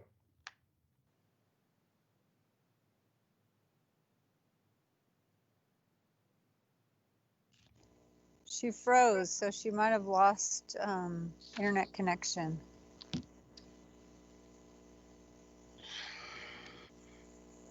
Okay, well, at this point, let's go to the next let's item. go on to the next one, and we will close the public hearing and return back to the regular board meeting until we get some technical difficulties worked out. Item B5, approval of unaudited financial statements for 2019, 20, and 2020. Mr. Zerley. Thank you, President Marsh. Good evening, trustees. Let me just a second. Let me call up the PowerPoint presentation. Thank you for being available. This very second. So restart your computer. That's what I'm doing. Okay, we can hear you, both of you. Fred, yeah, I'm so sorry. Lucelena needs to mute, Fred. Yes. What's that? And Mr. Godot, you both need to mute. Mr. Zerley is going to do his presentation. Okay, thank you. All right, thank you. Good evening again. Tonight we're going to talk about our 2019-20 unaudited actuals financial report. And this is the next to last, this is the next last item we have for 19-20 when we close the year on June 30th. Following this will be our audited actuals that we do later in the year.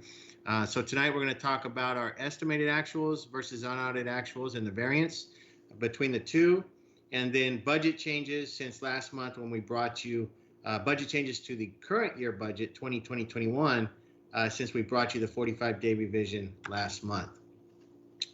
Looking at this chart, the first column is our estimated actuals. This is how we thought we were going to end the year, and we thought we were going to end the year with $89 million fund balance. That would be a $6.4 million increase to what we began the year with. And then when we actually closed the books, got everything accounted for, we are ending the year with a $97 million fund balance. That's a $14.6 million increase from how we started the year. And it's an $8 million difference from what we had estimated. So there were some changes we'll talk about tonight, why we had the variances. But we did end the year with an excess of just shy of $15 million in our unaudited actuals, unrestricted general fund balance. First thing we look at is our revenues. We had estimated $334 million. And then so we came in at just shy of 300 or just above $333 million. That's a variance of $1.1 million less than what we had anticipated. And then you can see the factors highlighted below, the differences, LCFF ADA adjustments.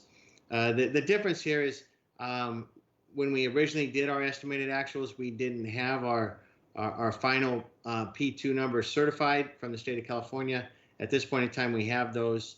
We know our true revenue, and it's $3.8 million short of what we had estimated.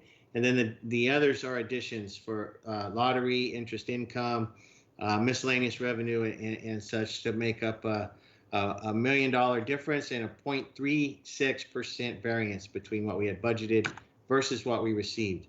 When we look at our expenditures, we had estimated to spend $273.7 million. We actually spent $271.9 million. That's a positive variance of 1.7 million or 0.65%. Again, this is a positive. It's what we want to see when we close the books. And we've worked really hard this year. If you recall last year, this number was much greater. And so we had a much larger increase to the ending fund balance than we have this year. We want to work on our transparency. We were trying to estimate the impact of the closures that we had beginning in the middle of March. And we got really close on our benefits side. And we had a difference of $1.7 million, which was less. We spent less than what we had planned to spend. This is just an accounting entry we had to make. The Governmental Accounting Standards Board, because of our newest lease agreement for computer devices we entered into, we have to record the proceeds of the lease. We actually record the full expenditure on the other side. This doesn't change our financial statements, but it's what we have to do, which is why we didn't have it budgeted. There's nothing in the estimated actuals column. This transaction happened once we closed the books in accordance with the Governmental Accounting Standards Board. Another positive that we had, and this was the biggest reason for the variance, $8 million variance being better than what we had estimated. And these are our contributions out of the general fund to our restricted programs. And the main one is special education. And you can see we had an improvement of $4.8 million in special education contribution, meaning we had to provide less dollars from the general fund to assist the underfunded special education program because we had more revenues than we anticipated by $3.3 million, and we spent $1.5 million less in our planned expenditures. So again, I know he's out there. Associate Superintendent Mark Herbst, as he does every year, he and his staff do a great job of monitoring our special education program and our expenditures and providing the services that we need to provide to our students. Our other funds, all of our other funds finished positive at the end of the year.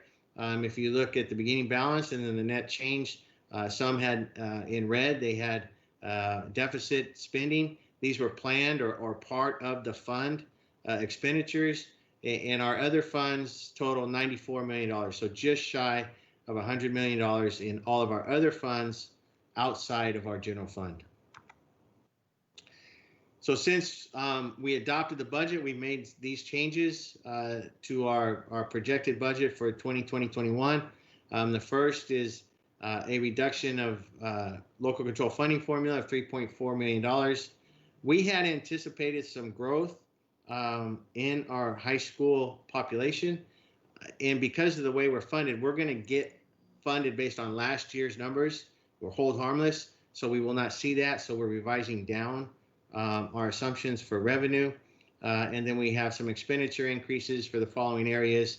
The contract settlements for the Modesto Teachers Association and our managers bargaining unit, SWAN math, and then some miscellaneous carryover. These are unspent dollars from the prior year that we're now spending in the current year.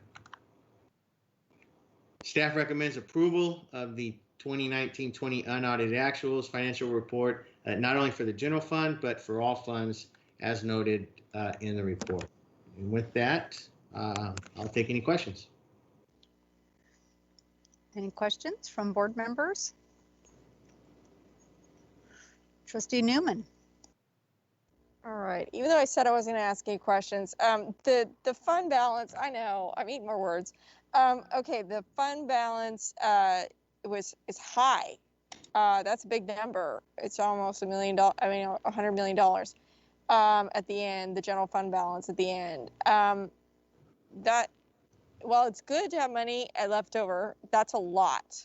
So can you Can you tell me why it is that, I mean, we were estimating it was going to be like 84, and then it turned into 97, right?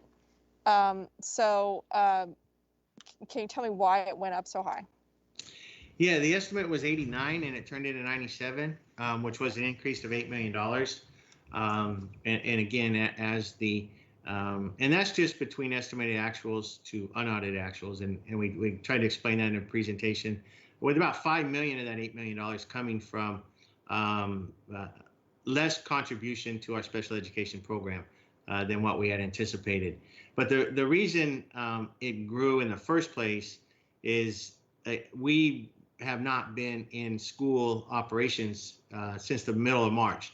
And so we had anticipated some growth just because we did not have the activities, our normal school activities for March, April, May, and then also June would be without students or staff. So we knew it was going to grow. We didn't know how much. We were trying to estimate what we would have, and that is the main reason why our ending fund balance now is at the $97 million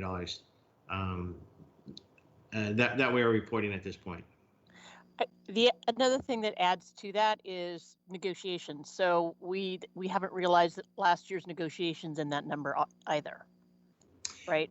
That is correct, and which is why it was on the slide for, you'll see that in the current year, the negotiated settlement agreements with the Modesto Teachers Association and the Managers Bargaining Unit were not reflected in these numbers because we hadn't completed it by the end of the year. And you will see those dollars as noted in the budget change slide at the end for 2020-21.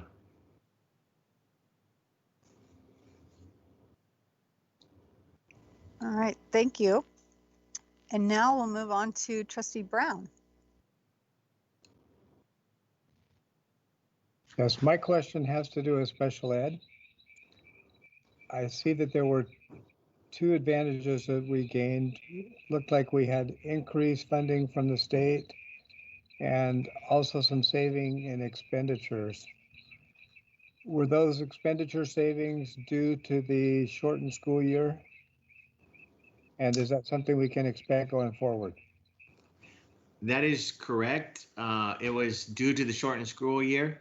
We had less dollars that we paid out for transportation services, our contracted transportation, or other programmatic contracts for services that we just did not have for the last 2.5 months as on the expenditure side. Clearly, that has gone forward for now the first month of school, and however long that continues, there will be some more savings in this year's that we have not accounted for in the current year for programmatic reasons. And the revenue is ongoing. We finally received equalization funding, first round of equalization funding for special education. First time we've got it in years. And that those are ongoing dollars that will appear in the budget in the future. Thank you. Thank you. Are there any more? Oh, Trustee Walker? All right, this is just to clarify, when the public looks at this, is my favorite question because it's always a good answer.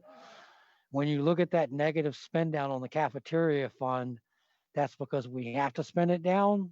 And those guys over there do such an amazing job that there's always money to burn down. And so it's a negative number, but it's also this really super positive thing that they run so efficiently that we're always in this sort of cycle of having to burn that account down to get to the right place, if I understood that correctly. Yes, the cafeteria program is what's called an enterprise fund. So it operates as a business. It operates like a restaurant. And you have to have your actual revenues and expenditures to sustain the program. And they've operated so well for a number of years. And you get penalized by the state of California when you do so well. And so we had to submit a plan, a 3-year plan, to spend down our reserves for that program. And so you're going to see red numbers, you're going to see brackets until we get to the level that the state of California or the Department of Education wants us to have in that program. So that's like one of those problems that you're grateful to have? We definitely are. just want to highlight what a good job they do because it's a red number that's actually not red. Thank you we're very proud of that program and the staff that operate it. So I have a question so it's on the unaudited actuals, general fund combined on that. It's the 2 pages and doesn't have a number. I don't know what page exactly, but it's right after the multi-year projection. So on the projected amount for 21-22, which would be next year, the unassigned balance goes from this year from 41 million for our unaudited actuals to our projected to 8.7 million. So that's quite a drop. So can you help us understand that? And I'm not positive if this was the a conversation that we had earlier, but I had highlighted it before our talk today and the Budget Advisory Committee. Yeah, it's a great question, and it's something that we need to watch, and it's something we're working with the Budget Advisory Committee on.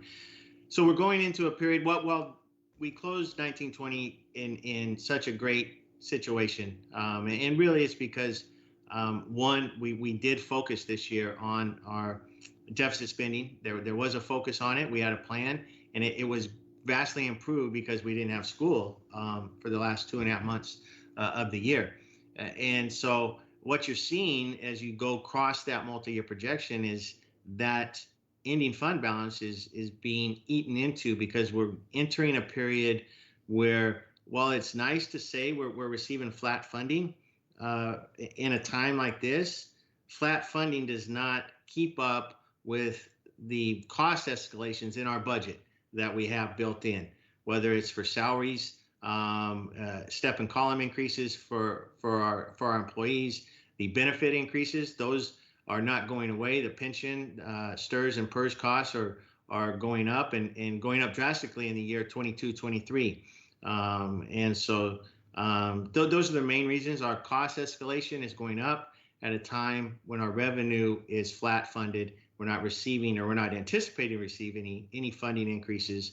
The only funding increases we could see is if we have more students, if our enrollment increases, and we're not there yet for that either.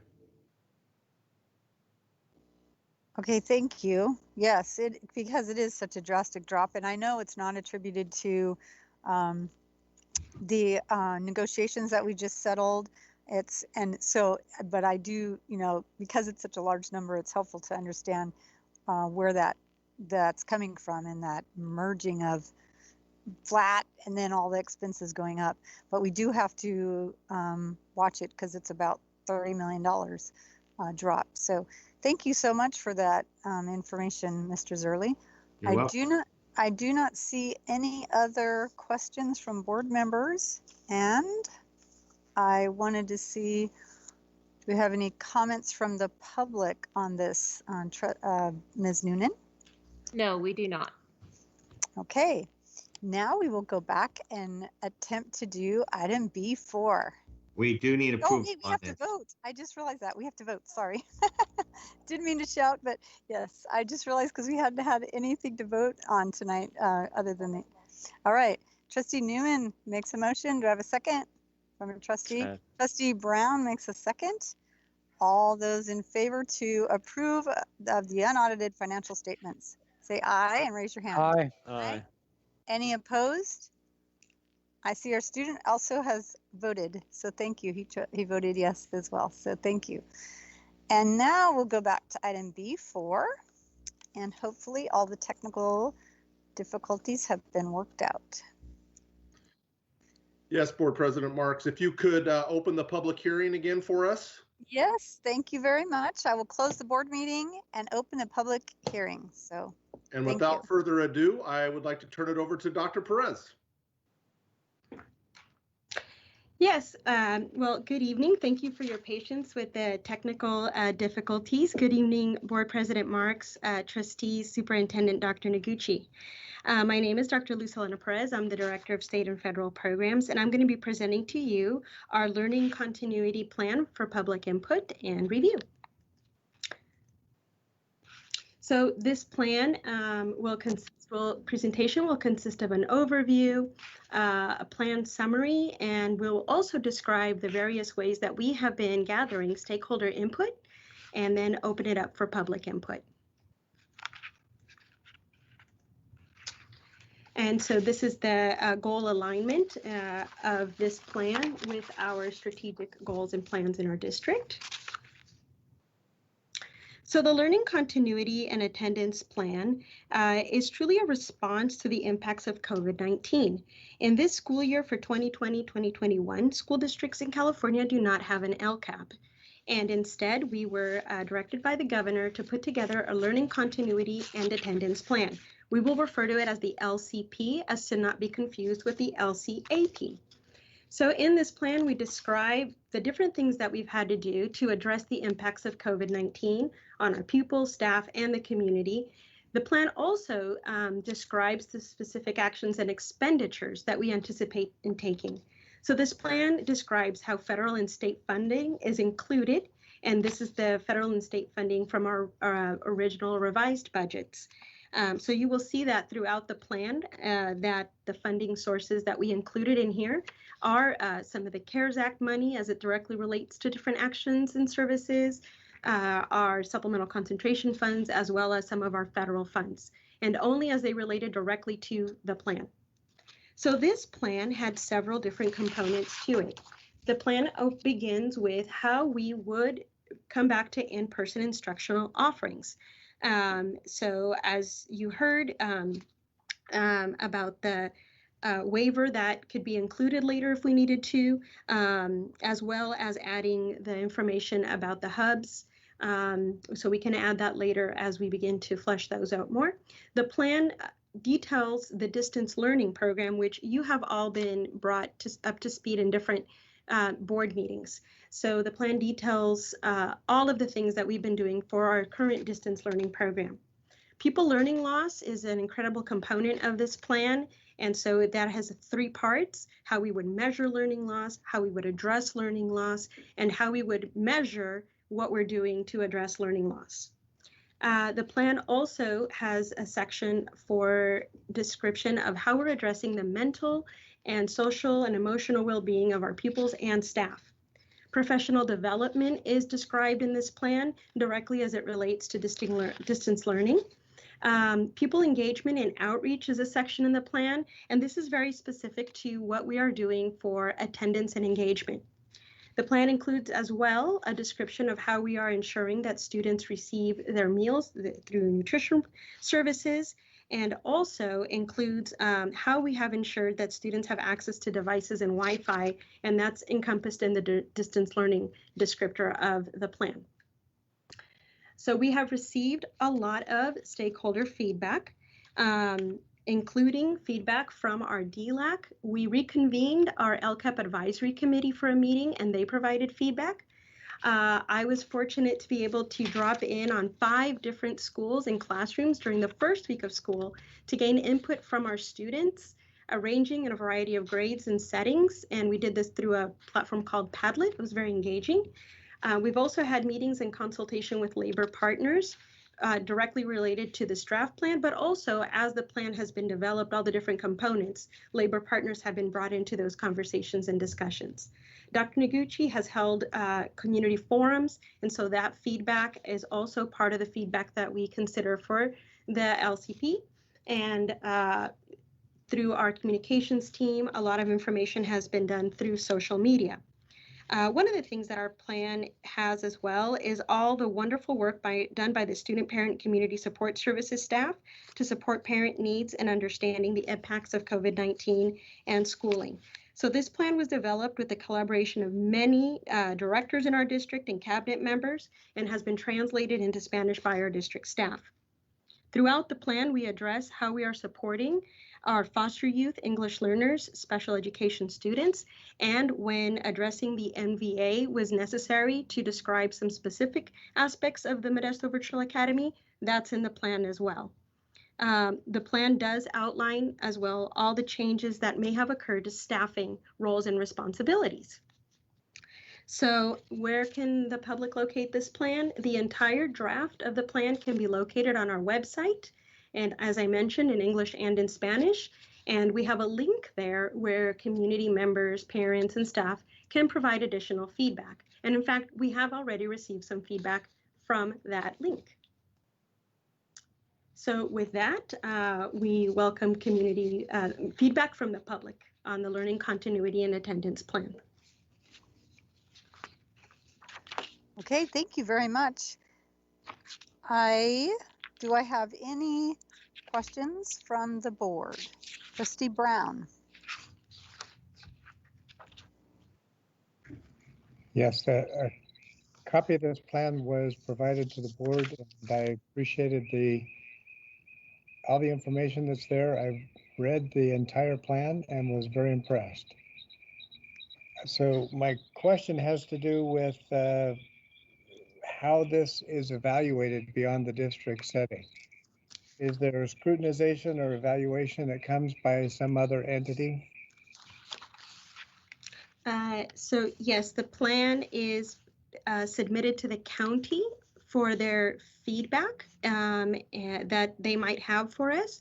My understanding is it doesn't require approval from the county, but the county can provide us with feedback to ensure that we've met all the components of the plan. Thank you. Yes, thank you.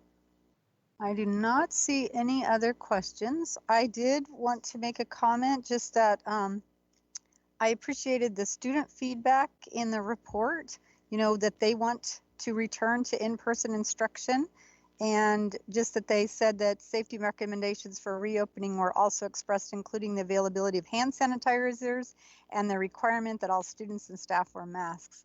So I thought it was helpful to read what the students said and their positive comments about the meals that were provided and the choices that they had. And then lots of really great feedback on different phases, the hybrid scenario, instructional delivery. So if there are people in the public who wish to review this, it's extremely helpful, has a lot of great information in it. So thank you so much. And do I have, I don't see any other comments.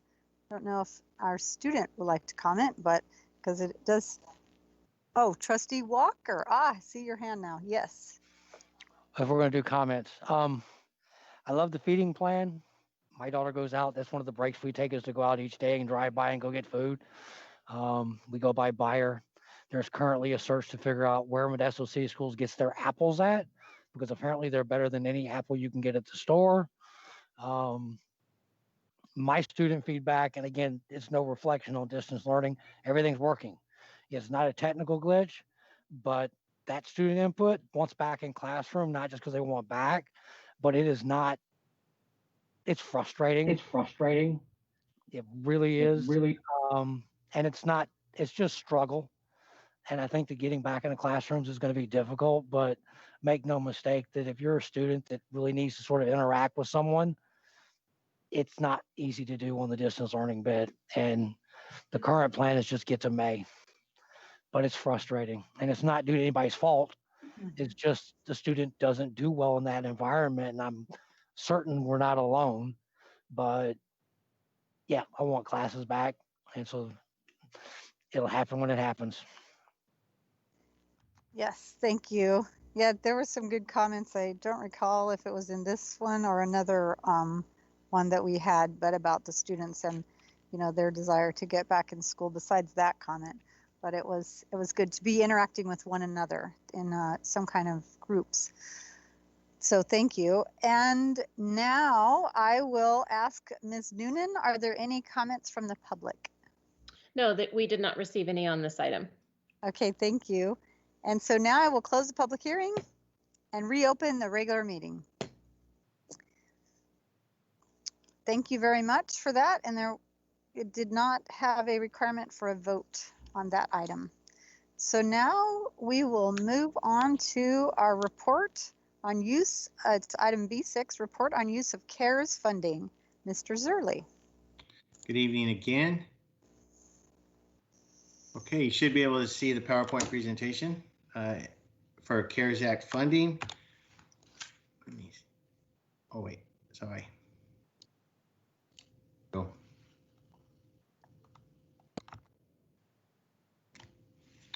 Okay, so tonight we're going to talk about the CARES Act and the funds that are provided through the CARES Act for K-12 education. There are various funding sources that or pots of money that are coming to us for CARES Act funding. We'll talk about each one of those. We will review the last year actual expenditures. So this began in the middle of March, and we did have expenditures that began with the initial shutdown, and then a review of our proposed expenditures for this year, 2020-21, and ask the board for some feedback and input on Cabinet's recommendation or on the proposed expenditures. So the CARES Act was passed by Congress and signed into law on March 27th, 2020. The funds that were generated or given to us were for our response to the COVID-19 pandemic. And once we receive all of our funds, Modesto City Schools is expected to receive just a little more than $41 million to offset the cost that we've incurred for the COVID-19 pandemic.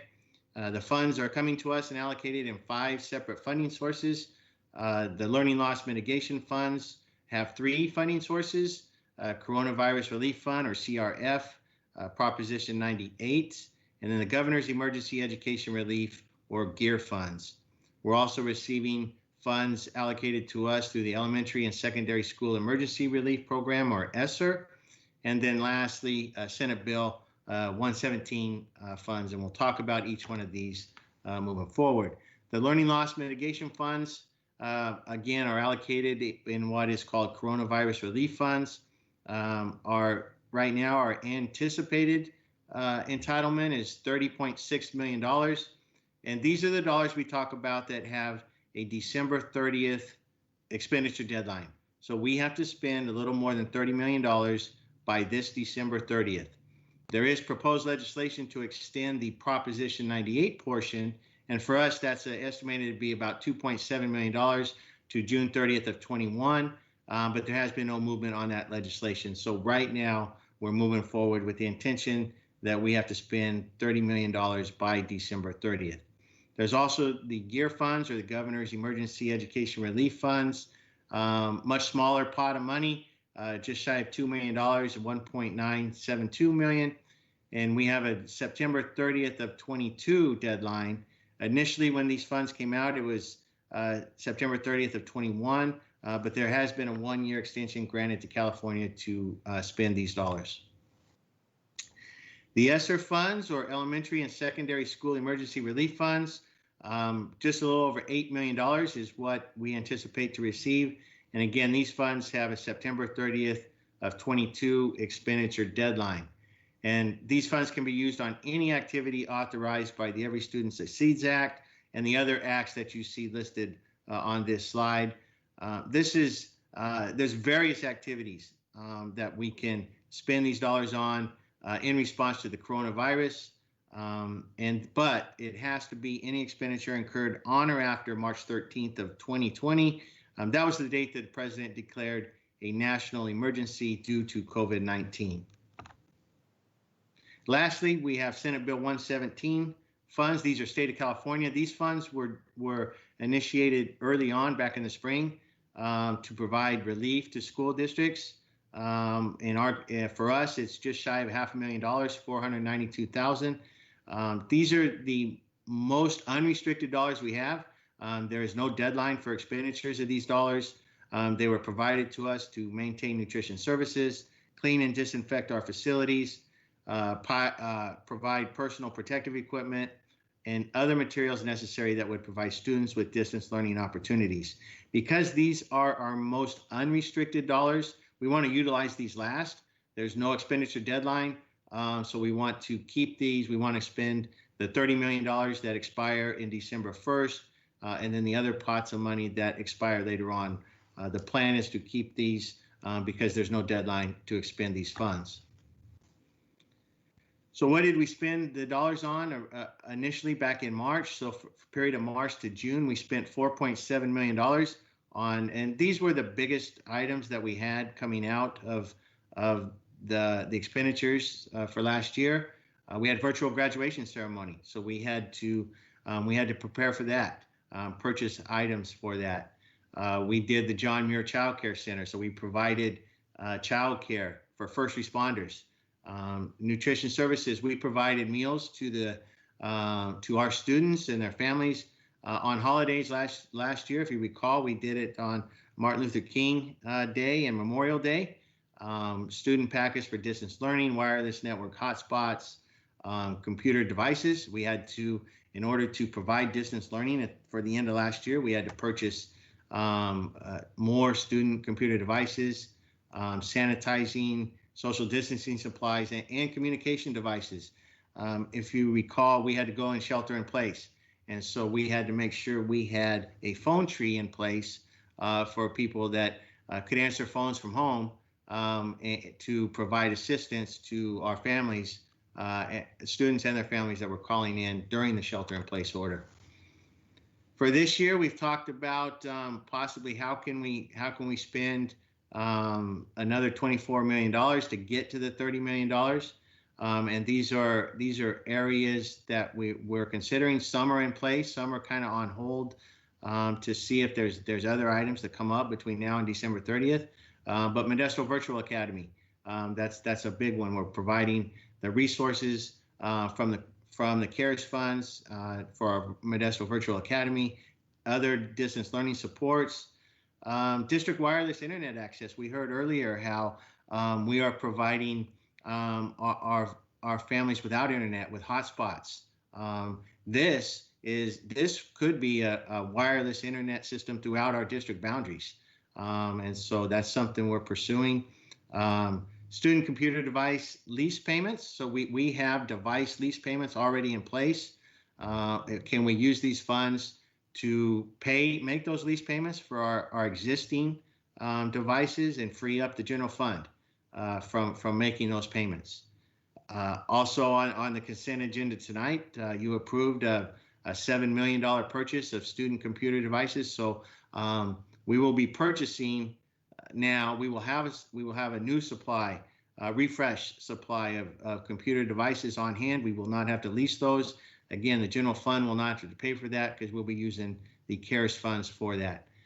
Student desks for social distancing once we get back to in-student instruction. We have a lot of kidney tables, a lot of tables in our elementary schools that have students in close proximity to each other. We're going to have to buy desks in order to keep the students properly distanced from each other and from the teacher. Student desk shields, so these would be partitions that go on the student desk that add to the safety of our students while they're in the classroom environment. Our air conditioning filters, we are upgrading right now district-wide our HVAC filtration or our filters to MERV 13 filters. That's the highest we can have as far as trapping any particulates in the air. And we're doing that across the district. This one purchased 5 new school buses. Again, we're going to be required to have less students on our bus, which means we probably will need more buses to do that. And this will also free up dollars in the general fund if we do this. So right now we set aside funds to purchase new buses annually. We will not need to do that if we can use CARES money to add to our fleet as well. And then we also have the private schools set aside. Our private schools receive the funds we have to set aside for the private schools around us, and so that's included in the COVID spending plan. It's constantly evolving. I know it's going to be changing. This is the first look at what we've come up with that we want to share with the board, and now ask for any input or questions or any suggestions that you may have. Okay, thank you so much. I have Trustee Irvin first, and then Trustee Newman, and then Trustee Walker. Yes, I just wanted to ask about, we're receiving a lot of money from the CARES that's helping us build our infrastructure from within. But what about the ongoing upkeep and maintenance on a lot of the stuff that we're going to be purchasing, such as the buses, the computers, and anything else that's going to help us through all of this that we're still going to have after this is over. How is that going to impact our budget going forward in the maintenance of all the things that we purchase? Well, sure, that's a great question because these are one-time dollars, with the exception of the small pots, the $10 million or so that extend into 22. These are one-time dollars, and so we have to be very conscious of whatever we put into the system now, can we maintain into the future? I can speak in relation to the buses. I mean, we add new buses every year. We have a maintenance program that maintains our buses. The idea of providing new equipment on a regular basis is you don't get behind on your maintenance program as the fleet gets older and needs more maintenance to it. So we already have that in our budget. We're already maintaining our fleet, and adding 5 buses at this point in time would not jeopardize our ability to maintain the fleet that we have. So that's just one example of that. Anything that you see here, whether it's technology related or maintenance related or transportation related, we already have systems in place to provide the ongoing support that is needed once we get the product or service going. Okay, thank you. Trustee Newman? Thank you, Tim, for the report. I had a question. What is the private school set aside? I've never heard of us holding money for private schools, so I'm just curious as to how that came to be. Yeah, our federal dollars, Title I, Title II, the titles that we receive, we're required to provide those dollars to private schools within our boundaries. And so that's normal. That's something we do with federal dollars. And these dollars that came to us through the CARES Act have the same federal restrictions or the federal requirements that our normal titles have that we receive annually. Okay. And then I just want to comment that I'm excited to see us have the air filters on the list. As we are experiencing some very bad air quality at the same time as our pandemic. It's just fun times here in California. That I think this is really important. We lost school days, we didn't last year, but there were a number of places that did the previous year. And so this is in anticipation. Part of the argument that we stayed open was that our air quality was better in our schools and many students in their homes. And I think that this is an important step in that direction to adding credibility to that. Wildfires and air quality issues are going to continue to be an issue here in California. And I think this was a good use of dollars. If there's any way, the filtration requires maintenance with the filters and such. If we can stockpile those with these dollars, that would be good in anticipation that our fall here in California is, well, at this point, it looks kind of apocalyptic outside, but hopefully we don't continue on like that, but we can't anticipate that won't happen. So if we can continue to buy that would be great. Anything we can do with these CARE dollars, since we need to spend them down readily, I would encourage us to do that. There's all sorts of things with regard to furniture that I've been talking about for years since I've been on the board, that our furniture is ill-equipped to deal with learning on a device, and we are 1-to-1 and 7 through 12. So if we can use some of these CARE dollars to purchase furniture that allows us to socially distance and also solves 2 issues with one stone, that would be great. Again, this money, the urgency of spending this money rather quickly means that we need to spend it with a long-term, we're spending it quickly, but with a long-term look.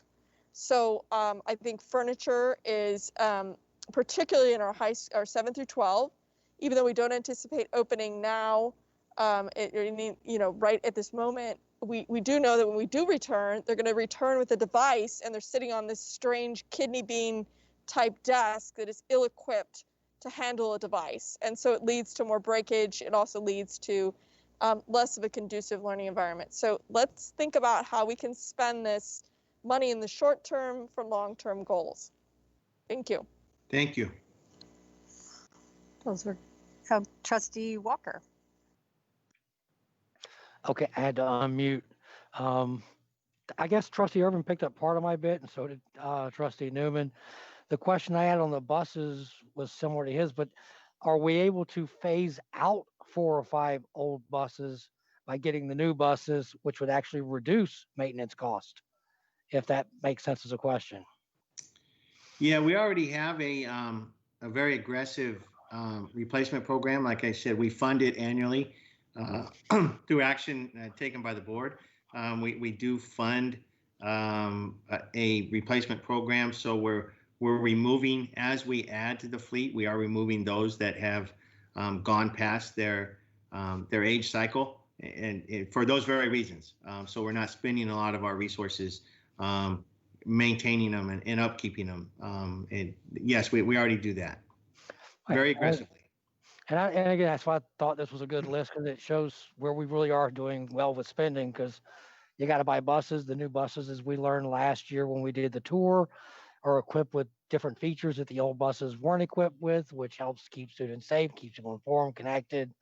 I think the internet internal sort of connection towers we talked about is a really, really good idea. Not only just for us, but as we mentioned at the last meeting, there's a way to loop our partners in the feeder districts in there. And if we're working together, that's a good thing all the way around. I also like the filter reasons for the same thing Trustee Newman did. And I'm trying not to laugh about the apocalypse out there, but it is horrid. And it is an annual event. This year is much worse. I think I saw something today, 2 million acres at this point, and we haven't even hit the hard part of the year. 2 years ago, we had the smokeouts when we canceled all sorts of events that were traveling. And I would agree, stock up on anything you can stock up on that we're going to use, because that also goes to health and sort of just peace of mind when you're in a building. And these older buildings with all this air circulating, that's just really, and even not only that, think about harvest season when they got every tree in town shaking, and dust sweepers. And I like all that. Keep trucking. I mean, I'm glad we got a plan. Those are the 3 things I really liked, were the internet towers, the buses, and the filters, just because if you walk outside, it's Hades. But great job. Thank you. Any other questions or comments? Mr. Trustee Brown.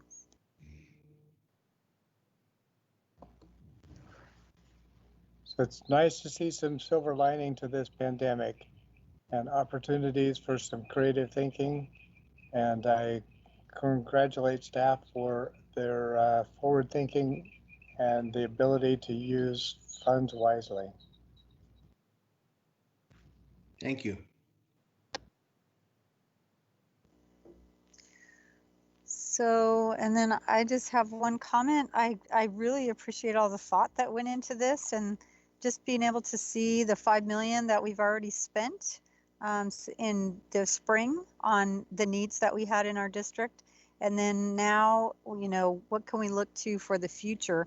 Though I know the HVAC filters are not necessarily for the smoke, but they're for the COVID, so we can have the air circulated and purified for all those that are in the classroom. But I think that having it, the ability to do that as well, helps us at this time of the year. And I appreciate that secondary plus to that. And just all the list here, I think, and you were asking for direction on this, correct? And I believe the board has agreed with what staff's recommendation is so far. Thank you. So thank you. And anything that we can add to it, like was said, that would make it last longer, especially the filters. I think that was a good plan. So I don't see anything else. Ms. Noonan, are there any comments from the public? No, we did not receive any on this item. Okay, thank you. And now that was a report only. We're going to go to our last voting item of the night, B7, approval of proposed changes to employee benefit programs. Mr. Henderson is going to give this report, this item. Yes, good evening, Board President Marks and trustees, Superintendent Noguchi, and fellow cabinet members. I'm going to be presenting from a PDF of this. I was a little glitchy earlier today and don't want that to repeat. But it is my pleasure to bring for your consideration and approval this item on proposed changes to employee benefit programs. I did bring some folks with me joining us, Supervisor Employee Benefit Programs in the district here, Cahill Morales. Also, Aaron Ilola, who is Vice President and Account Executive at Alliant Insurance Services.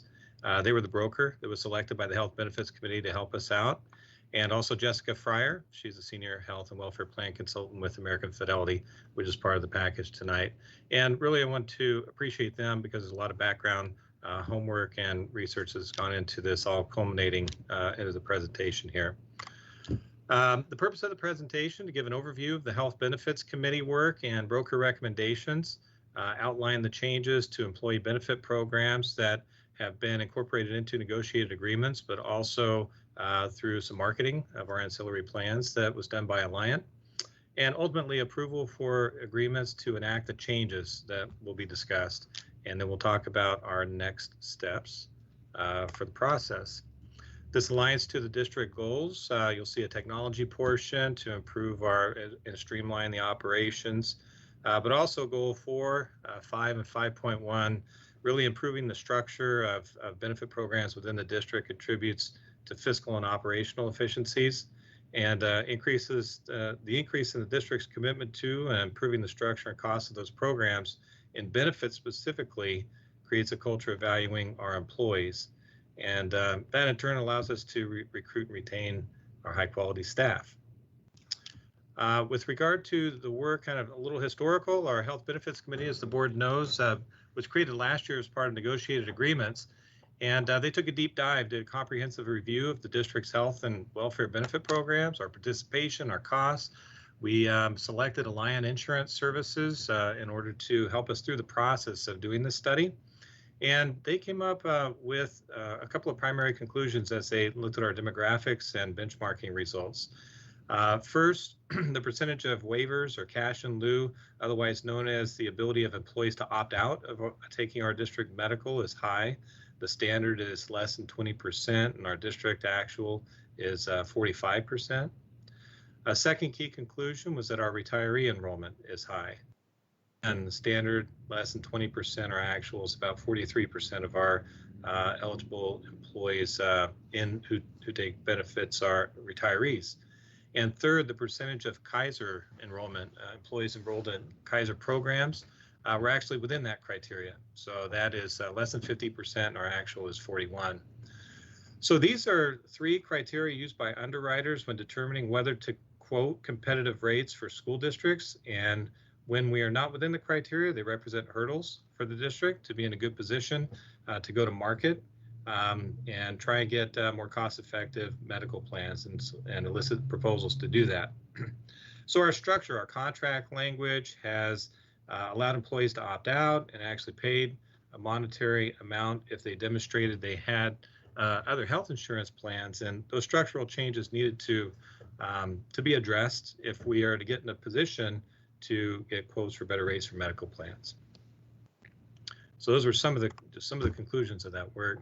So the actions taken so far through the negotiation process to begin to address these areas with recent MCS and MTA negotiations, we reached agreement to increase significantly the district contribution toward district medical plans from an annual $4,800 to $7,000.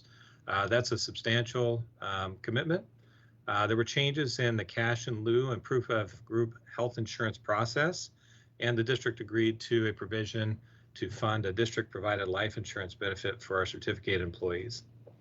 We worked with our managers and reached a letter of agreement, both the MTA agreement and the manager's letter of agreement. The board has approved at a prior meeting, but we had similar changes for managers, the increase in district contributions toward medical plans, cash in lieu, group health insurance process, cleaned those up and made them more clear, and also agreed to the provision of a district funded life insurance and for managers long-term disability product. We are still in negotiations process with CSEA, and it's going well. We are looking to address some similar areas of concern. Another thing that Alliant did was they took our ancillary plans and put them out to market. And after receiving proposals, they made the following recommendations. They said you need to look at taking your dental and vision, and you can get better rates through going through a joint purchasing authority. ASIG stands for the Alameda County School Insurance Group. They said you should look at moving from fully insured to self-insured funding on your vision plan. This move to ASIC allows for bundling with medical in the future. It's not currently what we do, but if we get to a point where that's an option that allows for that.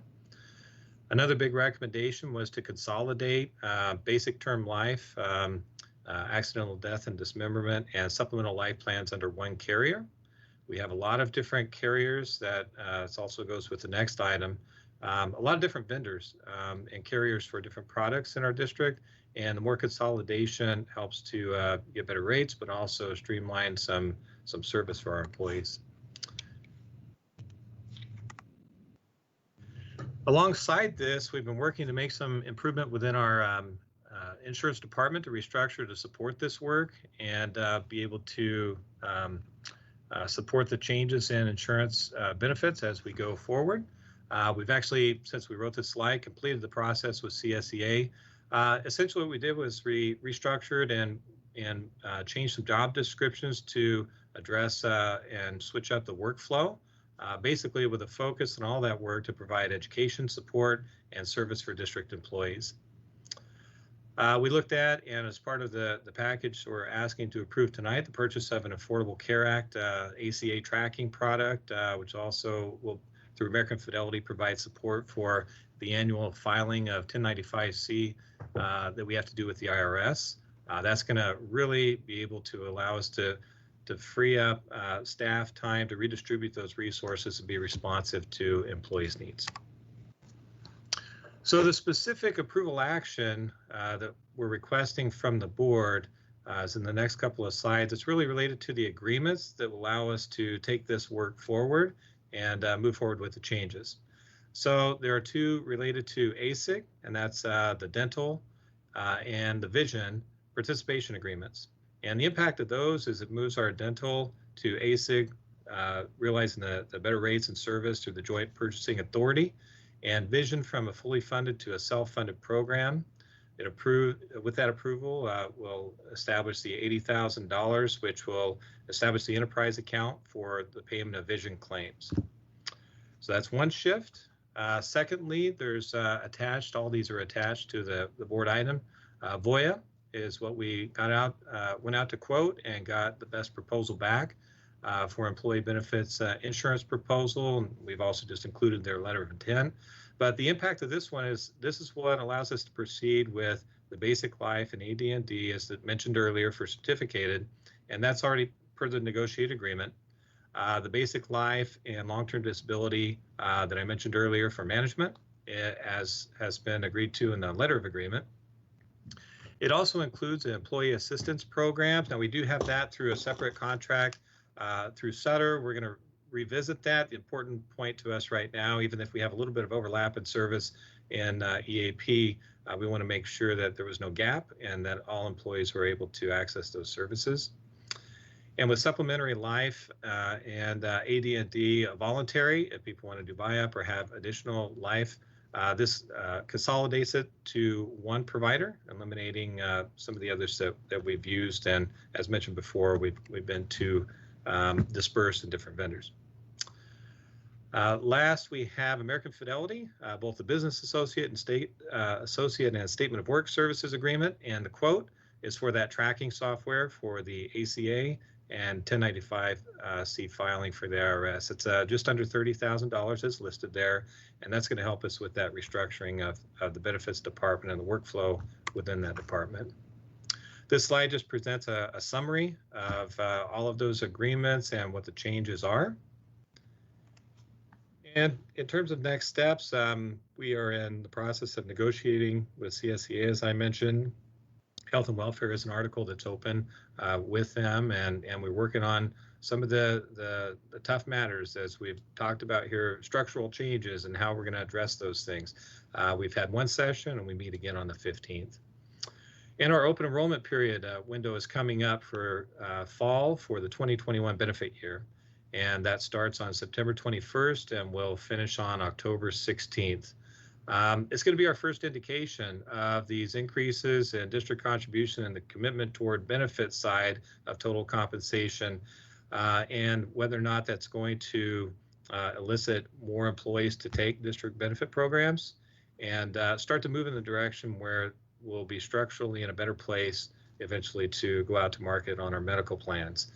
So it's going to be an exciting time to see how employees respond, and the work that we're doing try to market that open enrollment process to make sure they're aware of what their options are. So the recommendation for tonight is the board approve the changes to employee benefit programs, specifically the agreements as were noted herein and attached to the board item. And we're available for any questions you have. Okay, so it looks like Trustee West and then Trustee Brown. Thank you for this report. I have just one question dealing with the life insurance. Switching providers like that, is that going to affect our employees in any significant way? It's a great question. Thank you. The others may chime in with more detail. The important thing that we did when we went out to quote services was to make sure there was a match between what was currently being offered and what we were getting quoted for. And we have met with the employee groups, and we've talked about the side-by-side comparison of those quotes. So we're confident that what we had before is equal in terms of services, but with both of those products, they were a cost to the employee, and now the district is going to be funding both of those. Okay, great. Thank you. Trustee Brown? Yes, Mr. Henderson, thank you for this report. I have a couple of questions, and they can kind of be tied into one question. So with the self-funded vision plan, it appears that there will be some need for extra staff time to process claims. And you also mentioned there was a restructuring of some of the responsibilities. So will we have to hire any new people, or will this fit within the restructuring plan? A couple points there. I'm going to ask Aaron if you can chime in on how the workflow of the claims go in a self-funded versus fully funded, because I think actually through ASIG that's not going to represent a huge burden for us. Can you elaborate on that, Aaron? Yeah, no problem. Good evening, everyone. It's Erin Alola with Alliant. So it works similarly to what we're already doing with the dental. So claims will come through and be processed in the same manner. So it shouldn't take up any more additional administrative time.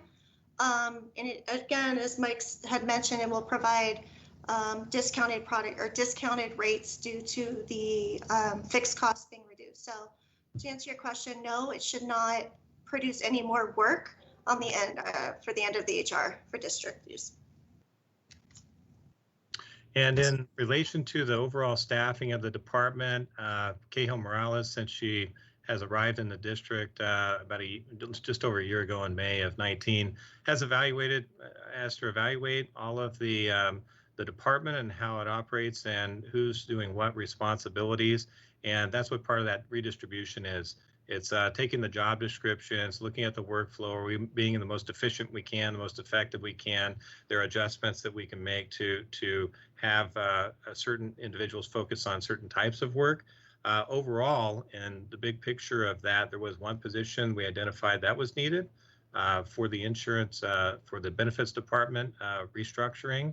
And there was a lack, big gap areas, assistance with helping with leaves processing. As you know, during this time, actually, once COVID hit, the leaves related to emergency leaves, I mean, it was identified as a need before and has exponentially compounded just in the last several months. So in the grand scheme of things, CSEA has been very great to work with and collaborate with on how to take those job description, our proposal for switching those up. But overall, one position actually restoring the department going way back to about recession, pre-recession levels. They've been understaffed, we've determined, for a long time. Okay, thank you. I don't see any other questions. Ms. Noonan, are there any comments from the public? No, we did not receive any on this item. Thank you. Any other comments from the board before we vote? All right, so I'll entertain a motion to approve the proposed changes of employee benefit programs. So Trustee Walker makes a motion and Trustee Brown is seconding it. All those in favor, please say aye and raise your hand. Aye. Aye. Okay, and so it approves 7-0. And now, let's see, we're going to move to items to be placed on future board agendas. Do we have any items? Seeing none, we will move to a motion to close the meeting. So moved. Moved by Trustee Walker, seconded by Trustee Irvin. All those in favor say aye. Aye. Meeting is adjourned 9:01. Thank you very much. Good to see our student rep on. Thanks for staying with us. Bye. Great job, you guys.